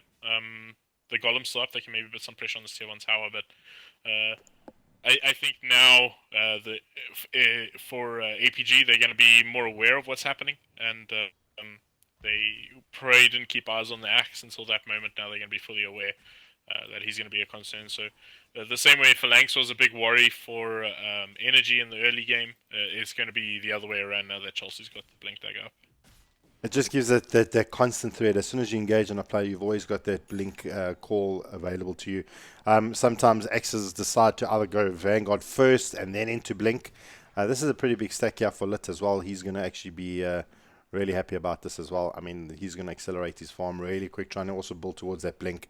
But I mean, an X blink, you've always got that threat. You've always got that, that knowing that as soon as you engage, you're gonna suffer. Yeah. Well, he's going to clear this up eventually, and it will be a decent amount. Looks like he's going to go for the blink first, not go for the desolator, which we see quite often. So that's quite interesting. He's definitely, it makes a lot of sense with the axe. Oh, the charge going to bash Chelsea while he's invis, and Flanks is just going to run underneath the tower. So they're very aware of what's happening, but can they do anything about it? It's Dreamy who is being charged. His TP's in his backpack, and he doesn't really have a lot of support here. They're actually not going to die for this one. I think they're just not aware of where the opposing side is. They don't see the Warlock. Now he shows himself in lane, so as well as Phalanx running underneath the tower. So I suppose it was the right thing to do. And also, Mr. Pottikins has always been in the vicinity, always been that one hero that can change a fight. But here comes out this charge. They do actually find out the Night Stalker. Mr. Pottikins in a huge amount of trouble, and game is paused just at the point in time of engagement. You could actually hear the banging. So I think that's another bash. Yeah, he's going to definitely bump him back. Yeah, Iron Shell should be cast onto... No, okay. Iron Shell's been cast onto O'Malley himself. But he can close the gap 3 seconds, so he has Surge. So Mr. Pottikins needs to be careful, but there's an axe from very close by. And a Wraith King. Oh, this could go very bad for APG if they fully commit. Yeah, I feel that they're going to expend everything onto Mr. Pottikins, and then Mr. Axe, Mr. Wraith King is just going to rock up to the party and destroy our melee and Phalanx. I think Phalanx on the Ricky did a lot better this time around on the Spirit Breaker, not having the best time. He charges, he gets the kill, but he seems to be going down as well. Not the kind of outlook or outcome that you want. It's not the end of the world as long as you're getting the kills onto the right people and you're getting positive trades out. So, I mean, he's not going to be completely distraught about it. He's not underfarmed, but if you compare him to the Night Stalker, even O'Malley's having a bit of a tough time finding farm, it seems. So, it's interesting, the outcome. I feel like Energy, they're in a very good position here, and ACG is probably their biggest thorn just because he's making great movements around the map. He's now also finished Veil of Discord, so that's going to be a significant concern for them, as that is a tremendous amount of damage you can deal in a very short space of time. Dreamy will, once you get level 2 in his reincarnation, before he has to face off against that. So I think it's going to be vital for Wraith King to get his levels as fast as possible here, for them to buy some time. But Energy do have the lead. They do have decent control of this game, but they just need to sort of claim their map back and maybe invade the enemy's jungle, look for some sort of objective from there. We'll be waiting. It looks like PSL is actually building into the Dragon Lance, then going to be the BKB. It's going to be really up to PSL to see how much he actually can get done when these big team fights break out. He's actually TPing, I think. Do we know where he's TPing to? I'm trying to locate where he's actually moving to. The mid-tier tier 1. So he's completely out of position right there at the back. He's going to TP to the tier 1 tower, make his way up here. So they are ready to have a big team fight here. So let's see as the game is underway. They're not going to actually get the bash off. Phalanx going to actually get away. They're going to drop the void. They do want to make a play here. Chelsea jumping in. The wall is down. Static Storm as well. Psychic Trap in the background, slowing down Bob Buells. They're fighting in the Rosh pit. Call down, going to actually separate the rest of the team from APG. And a little bit of a misplay, I suppose, unpause unnecessarily. Lit was AFK apparently. So now PSL is trying to get himself out of this the grips of Dreamy and Lit. I mean, why can't I draw? Why can't I draw on the map? Oh, it's the game's pause, that's why. So PSL going to try and run through the wall, maybe try and force the players here from Energy to actually jump through the wall, take that little bit of extra damage. Maybe they can turn around, come back in. Flanks very low HP. ACG doesn't have a remnant to his name. Bob Hughes has no more left. He's only got the glimpse, so maybe just glimpse him back a hero here. But Phalanx goes back in, charges. Rockers is down. They're going to use it. O'Malley taking a huge amount of damage, goes down. The Rock doing some work. Mr. Potato, Mr. Potikins on a mega kill streak now as well. His strike is chasing down Mr. Bob Hughes. He does get found out here by Mr. ACG. Going to root him in position. And in the back lines, Dreamy and Lit, all too happy just to let this fight end. As it kind of went a little bit weird as the game was paused, unpaused, repaused, and it's going to take a little bit of a breather. Yeah, they could have potentially gone for Ratio. They have the lifesteal from the Wraith King, they got the column down. But instead they're going to just farm up the enemy's jungle. And rightfully so. I mean, if Strike can get his farm up, we all know how much of a problem Warlock can be once he does get some sort of gold in hand. So, yeah, just falling back to farming, and the right thing to do. It's a Wraith King with farm is just almost impossible to deal with. So, O'Malley's still really struggling for farm. To be fair, he's actually behind that of Phalanx, so he's definitely got a little bit of work to do here. And I feel like Energy in a good place as this game goes forward.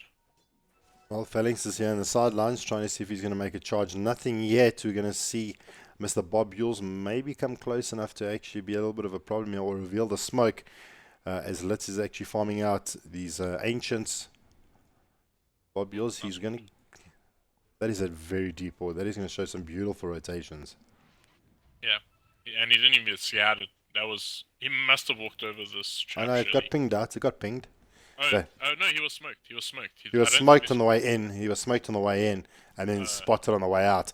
So they're going to know something's up. They I did see them picking it out. So it's going to probably be dewarded pretty soon. Here comes the courier. Yeah. Easy 100 gold for you, Mr. Strike. Easy 100 gold. Oh, the range creep. That happens to me way too often to admit. But yeah, that's okay. I mean, it's actually 0 gold because you pay 100 gold for the sentry and then you just get 100 gold back. Yeah, so it kind of pays itself to actually deward it. If you don't get the kill, then you actually lose out. You get a touch of experience though from killing awards, so that's something. A touch. I suppose, but also just denying the vision is definitely the biggest part of getting that. But the tier 1 tower should be under a bit of pressure. Oh, ACG. Well, he's He not got under, the veil down. not under a lot of pressure. It's going to actually be glyphed out. And they're going to just be able to defend it enough for them to actually deny it. Do they deny it? They should. Yes, they will. But night time now. Bob Yules, he's got haste. Mr. Potikin's not going to be able to do much about that. So almost Ags complete on him. So he's actually done a great job at finding his farm. He's about halfway there, a little bit over halfway. So he'll be happy with that. And Blade Mail complete on Chelsea. So Chelsea is topping the net worth charts here. That is something that we should be very aware of. This Axe is farming up an absolute storm. And this is very quickly going to become a very big concern here for APG. I mean, what do APG do now? I mean, you've got that Blade Mail coming online. You're going to have the cooldown coming down. Nothing much you can do about that. You've got the Darks here. I mean, these are spells and abilities that APG have that is very difficult to actually control once you've actually used them. So it's going to be unavoidable damage that APG is going to take. Yeah, it's one of those things that they got to be very careful about grouping up.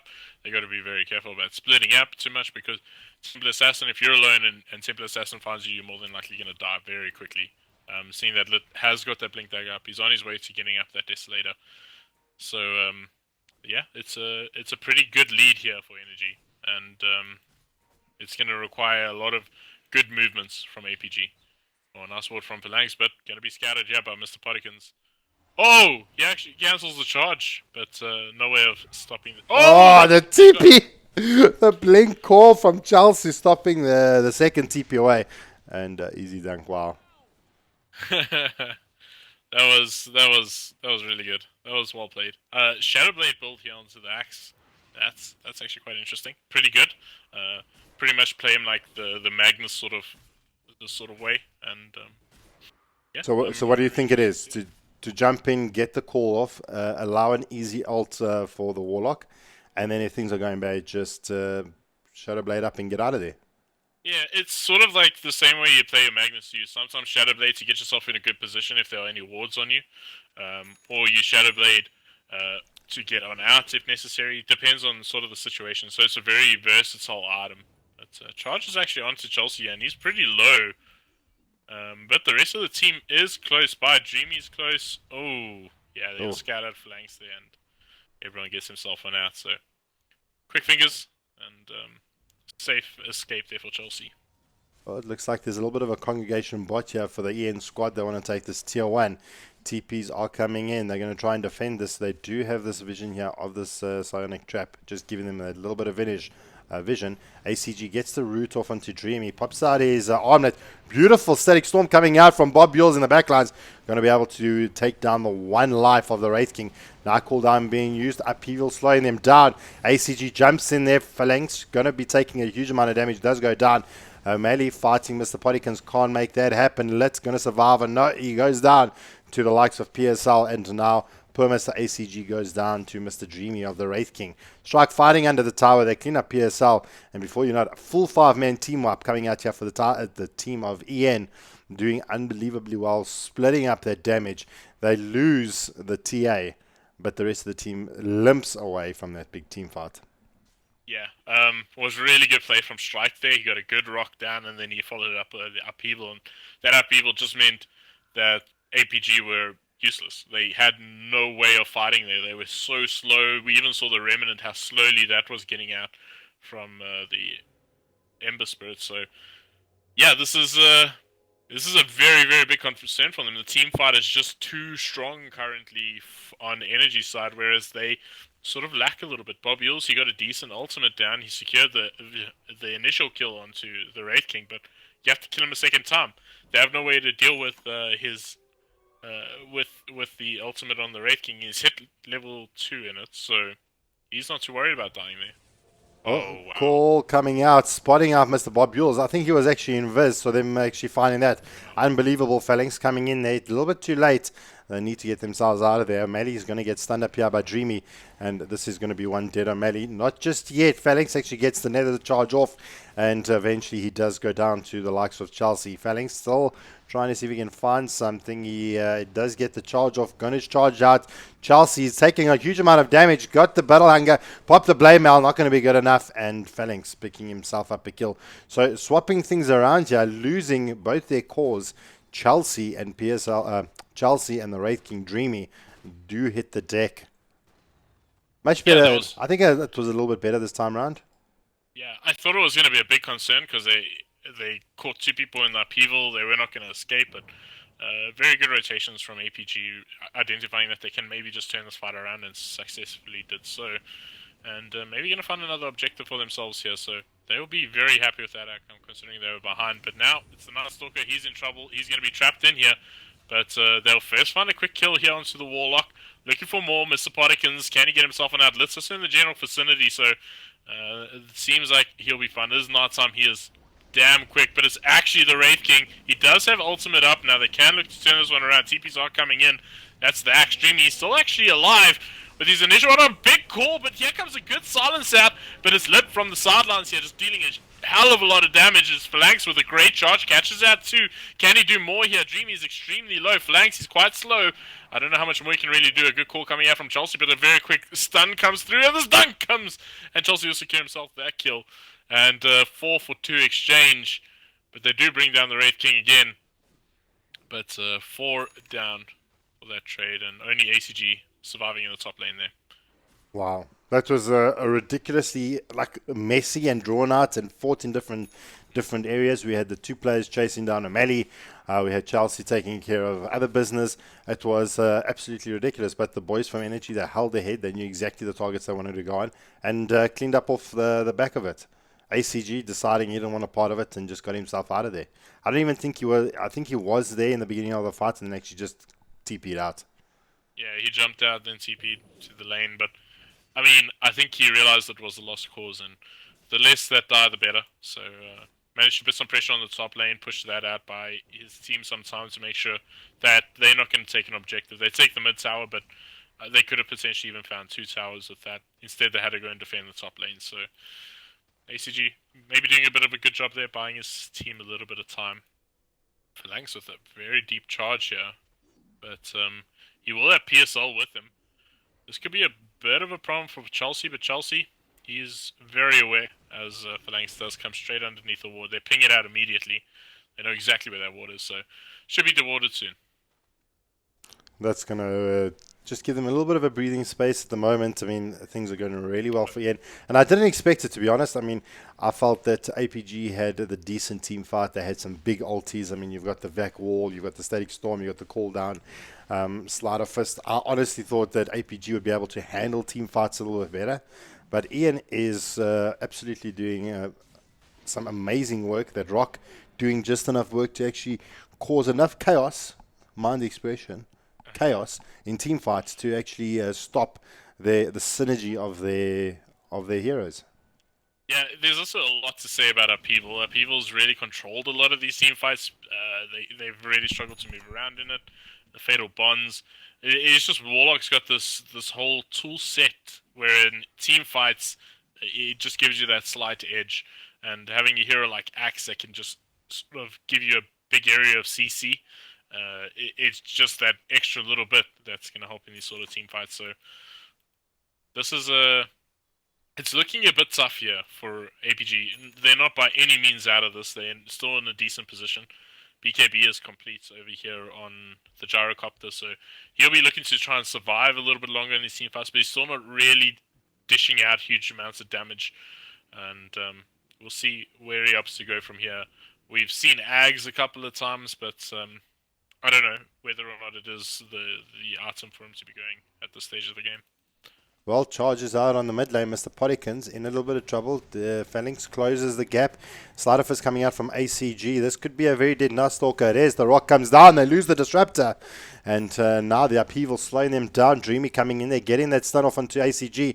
He's going to be able to just get himself out of there. Phalanx, he's trying to get out, but finding himself the axe. And blinks in there and stops that immediately. I think he was actually trying to charge up Chelsea. Where was he actually? How did he actually charge? He charged up here, and then all of a sudden bumped Chelsea. So did he charge Chelsea, or did Chelsea jump in there and call him? Well, that we will never know. Yeah, I missed out on that. I was actually looking at Fatal Bonds was going to kill ACG because he was so low, and he was still Fatal Bonded up, but he managed to survive. So. Oh, Chelsea. Oh, just missing that call. But Mr. O'Malley, he's there to take a little bit of an opportunity. Drops the wall. A little bit preemptively, maybe a little bit prematurely, but it's going to be enough to actually get the boys from Energy out of there. Yeah, absolutely. And Potikins, he's got his Ags up now. We'll pray. It looks like he's going to finish up the Solar Crest and then into the gem. And yeah, it's a pretty good build up. And he's going to be a big thorn in the side, especially in our time. And we spoke about it in the drafting stages, how Vision has depicted a lot of the games that we've seen today. I mean, but he's going to be in a little bit of trouble. ACG getting the root off bash from Phalanx is good. Let's jumping in there. BKB's up. Call from Axe. Did it actually complete? It did. Fighting under Static Storm in the sideline strike, dropping out the Upheaval. Phalanx goes down. ACG now, Mr. Bobules needs to pull off the Duke of his life. He doesn't get spotted out, but PSL, he's the bigger target. Fatal Bonds giving them a direct line of sight of where he is. And Mr. Bobules actually being spotted out. He goes down. And it is a disaster coming out here for the side of APG. Just keep getting caught with their pants down. O'Malley's in trouble. I don't see him surviving this one, and that's 4 for 1. That was just and them that going shouldn't on have happened. And just beautiful rotations coming out from Energy, just communicating so well. Chelsea has just been playing phenomenally. He's positioned himself very well, gets great calls, and setting up a lot of these team fights for his teammates. And Golem's going to be off cooldown in 22 seconds, so they're going to have the ability to fight again very shortly. Golem wasn't even used there, so it's a huge problem for APG to really look back on it. I'm not too sure what kind of answers they're going to have at this stage of the game. I think if they can actually get onto the Warlock and kill him off before team starts, and that's without Chelsea being in the vicinity, I think APG stand a big chance. If they don't take down the Warlock, or Chelsea gets their hands on them, it's going to be a massive problem. But here we go, two-man call coming out from Chelsea. We lose a disruptor. Rock beautifully placed, catching down the two. ACG goes down. O'Malley, he's going to be able to get out of there. Has the wall down, but it's not going to be enough. Call coming out here from Chelsea once again, catching out Phalanx. He goes down again, and before you know it, a three-man wipe. We did have the buyback from Mr. Bob Yules. He's now down. Buyback from Phalanx. Call down being used up here, doing a little bit of work. PSL pops BKB, finding Litz. Got to the healing on her, keeping her alive. There comes out the homing missile. Goes down. Agus is on the deck. Mr. Pottikins trying to close the gap and find the kill on Phalanx. He does. Lit comes back alive. Golem taking huge margin of damage. In the meantime, the dunk comes through. Fix up PSL. Fixes up O'Malley. It's an absolute fiasco in the Radiant base as they're already pushing into the bottom lane of Rax. And the boys here from the side of APG, they tap out. Ian take another win to their name. And I mean, this is a completely different squad to what I saw in the beginning part of the game. Yeah, energy just, I don't know, was flawless. I feel like as soon as Chelsea joined the fray, the whole game quickly tipped. And energy definitely just looking to be a very formidable team. I said we're going to say this a lot, but they looking really good. Really, really good. I think their draft was... I favored their draft, definitely, just due to the fact that they had the Warlock, but drafting's been good for them today, from the games that I have seen, and yeah, I'm expecting to see a lot more success from this side going on in this tournament. Right, well, so this brings us to the end of the in-game chat. We're going to carry on the stream, but for those of you that are going to be leaving us, this is going to be the last round for today. The Saturday qualifiers are at its end, so these teams are done and dusted. They can relax until tomorrow, where the games will be continuing and will be trying to get themselves a spot into the top 8 to get themselves to their prize pool. So if this is the last time we see you, we will see you at the we'll see you tomorrow, hopefully, or at the finals. From myself and Skaapie, we wish you guys a pleasant weekend. For those of you that are sticking around on stream, we will be with you shortly. Cheers. Right, welcome to the stream, peeps, where we're going to diagnose where things went upset for, or where things went bad for APG. Maybe relying a little bit on the O'Malley Darkseer and the Ricky combination, not being able to get the Ricky, losing that synergy between the two. Do you think maybe that's where things went a little bit pear-shaped for them? I don't know. I feel like APG's draft was fine. I think I still have a question mark over the gyrocopter and what kind of impact they were hoping to get out of him. I just think Energy's draft was spot on. Beautiful.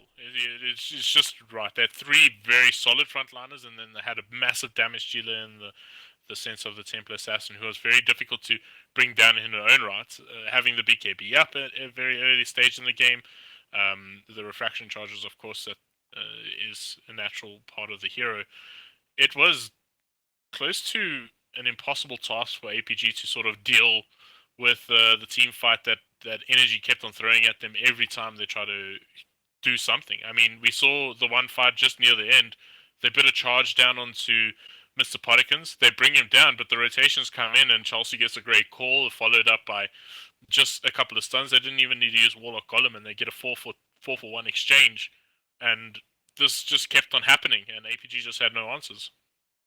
I mean, they played their draft perfectly. They focused getting that blink up on Chelsea. Once Chelsea got his blink, you could see already the dividends started paying off. Got that early kill on ACG in the mid lane, and from there things just started going better and better for Chelsea. I mean, if we had to focus on the players that really control the team fights, I mean, Mr. Pottikins played really well. Chelsea with his blink calls.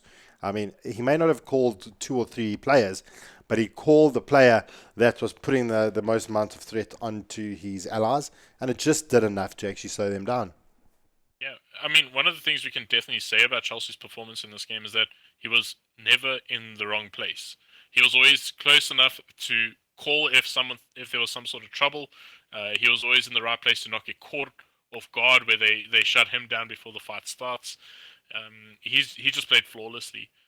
Dreamy on the same page. He too was pretty much quite often in the right place at the right time. He had a very tough laning stage, but after the laning stage came to a close, a lot of space was created, and all of a sudden Dreamy was just laying into APG. And again, I feel like there was definitely something just lacking in APG's draft. These guys are outstanding Dota players for sure. I just feel like the draft maybe let them down a little bit, considering what they were going up against. Yeah, I mean, honestly, like a little part of me, I think APG, in my mind, had a little bit of an advantage, not an advantage, more of like say better odds. And I mean, Energy completely blew me away with their performance. I mean, I saw them all earlier. We saw them earlier playing, and I mean, it was a good game, but now like really testing your ability up against a team that's been around for so long, done really well against the APG squad, and they did fantastically. So, I mean, they really are shining in my eyes now.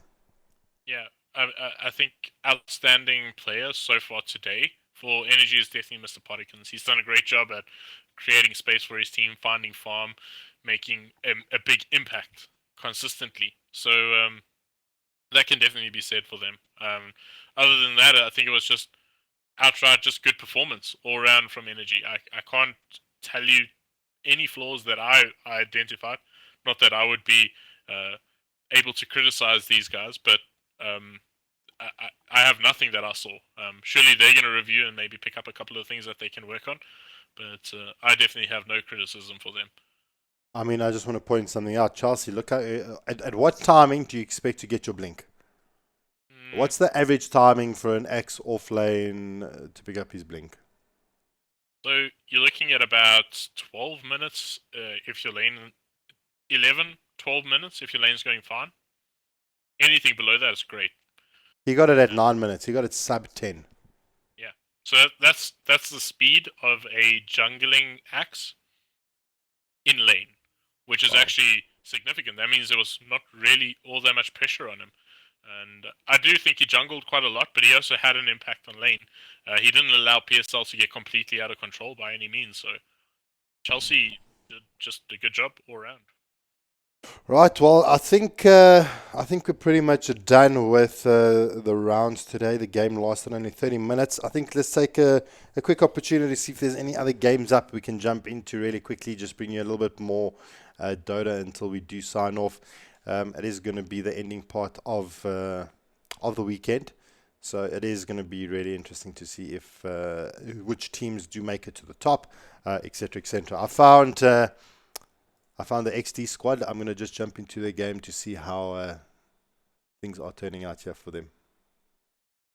I won't say I for some reason can't get in. Lobby not found. Oh, Hmm. wow.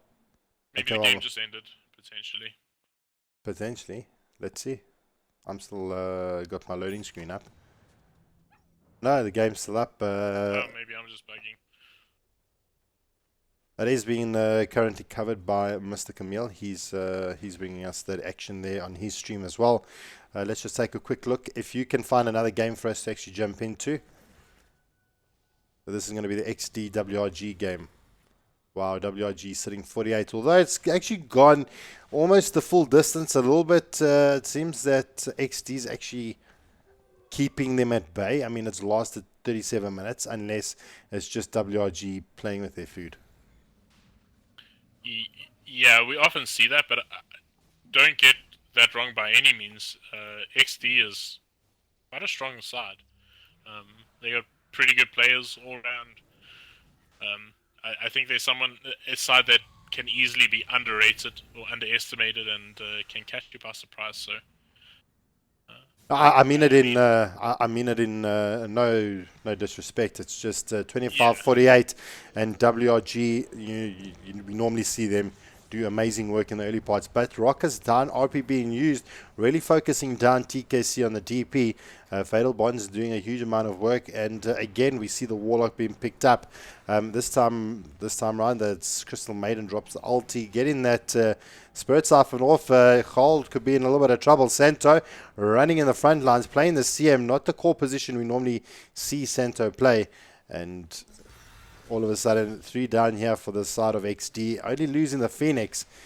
Santo doing some decent work here on the back lines. Chidawi is going to actually just TP out. And Yem and Castaway going to make their way into the team base. Barback coming out from Pudge. It seems like we've missed quite a lot. That was quite an easy and convincing team fight that WRG took. Oh, here comes a dismember from Mr. Rockley, trying to find Castaway. Not going to happen. He's going to be able to just remnant out. And they're going to pop the Shrine. Yem gets that top tier 3 tower. Has actually got the Shadow Word on him. Going to be just doing enough damage to keep him out of base.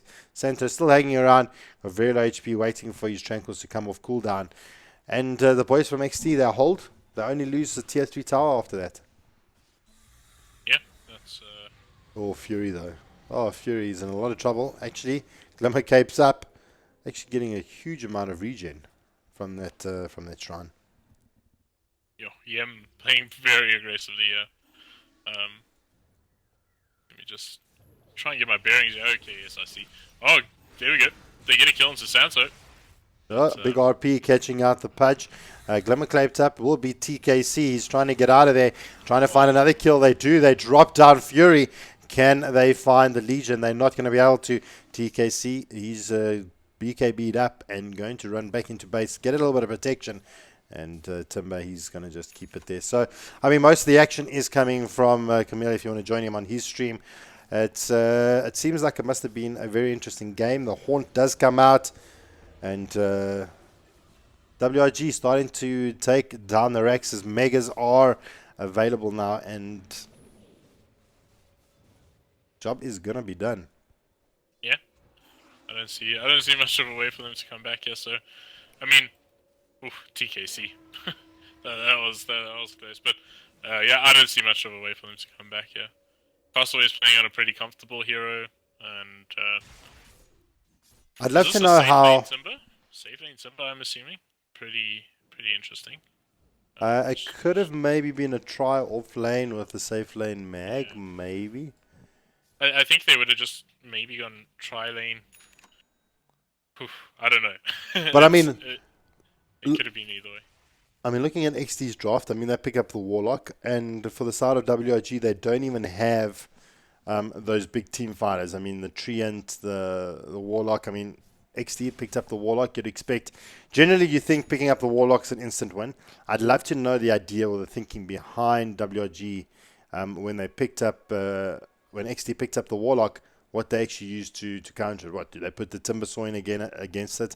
He doesn't do really well up against magic damage or the DPS. How did they actually get to this part of the game where they're in the lead against a Warlock? Yeah.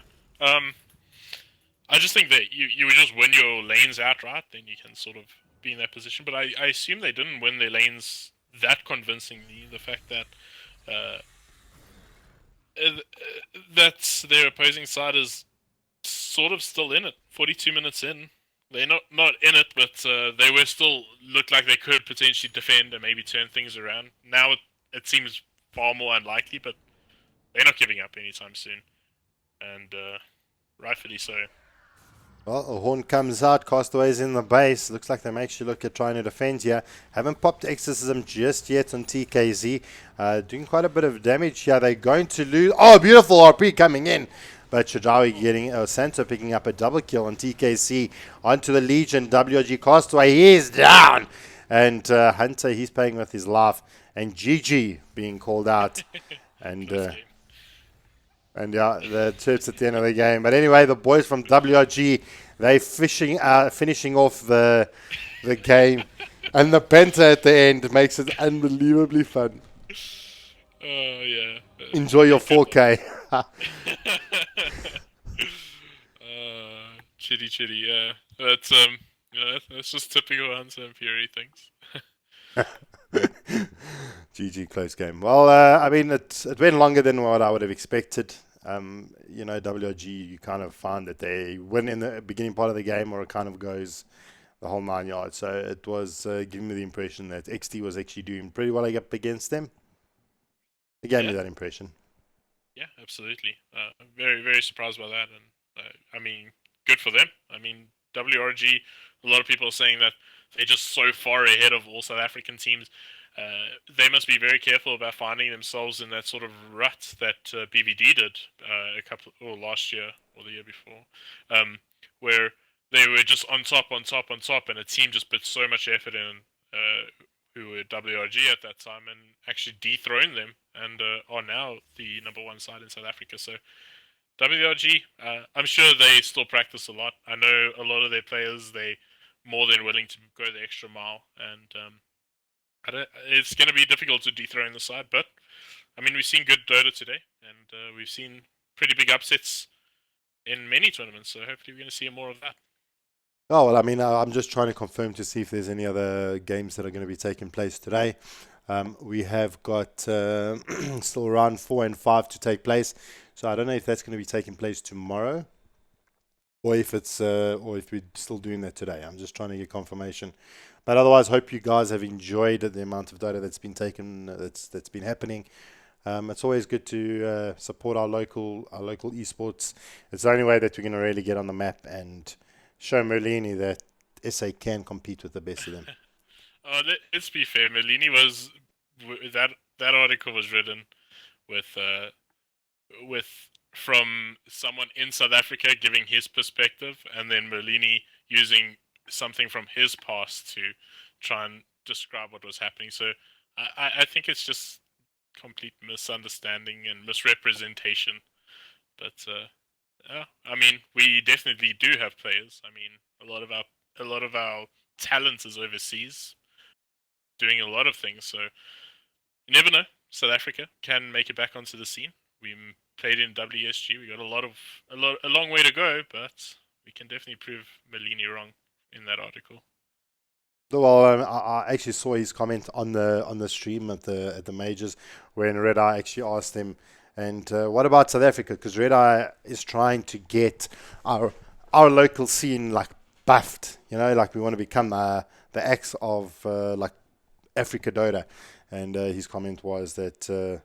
So then, Mr. Merlini, how do you get these players onto the international scene? And it was pretty much move to like Europe or something. So I think we've got some really good players. I think a lot of the times we find ourselves in a rut, like you mentioned, where you just don't have the enough of a competitive team to actually get to the top. And until you've actually got sponsors actually allowing your teams to actually constantly just play Dota and actually work on their craft, it's going to be really difficult when players actually have to have a normal 9 to 5 trying to support themselves. Okay, yeah, I agree. 100% agree. I think the more competitions we have like this, the more the competition is going to strengthen within South Africa. But yeah, like I'm sure we all agree there is a way to go. But yeah, we definitely have competitive sides. We had WRG; they competed in the qualifiers for Kiev, and I think they got knocked out by Horde, and it was a bloody close game. So, in all fairness, we definitely do have the talent. It's now all about exposure. So, Absolutely. Absolutely, and if we were just playing Dota with no one watching, we'd call it a game. The fact, as soon as you and I are here and there's people actually watching the game, it actually turns from a game into a sport. So bear that in mind. Support your local teams. Support your casters. Love us. Love the players more, and make sure you guys just keep playing Dota and continue to love the game. So I believe we are done. We just caught the end parts of the XDWRG game. I think we almost done. I think, let me just check one more play. I'm getting feedback here on one of the streams.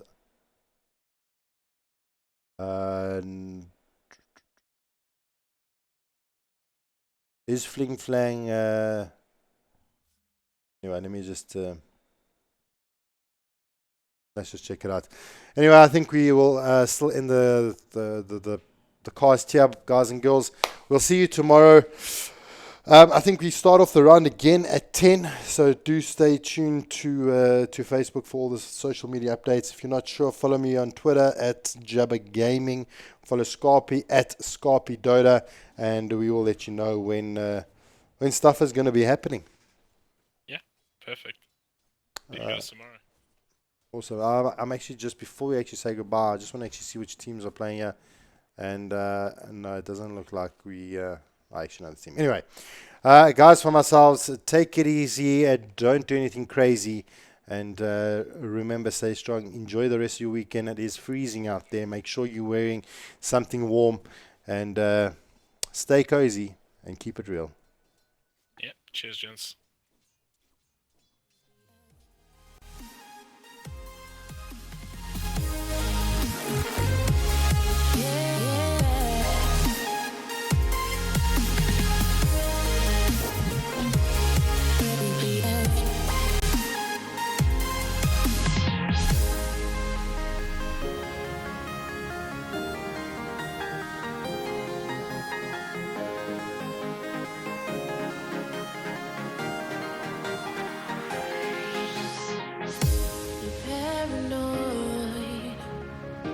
This love that you never started, you once destroyed a broken heart that was already shattered. Holding on to what we have, you take us to the edge and back.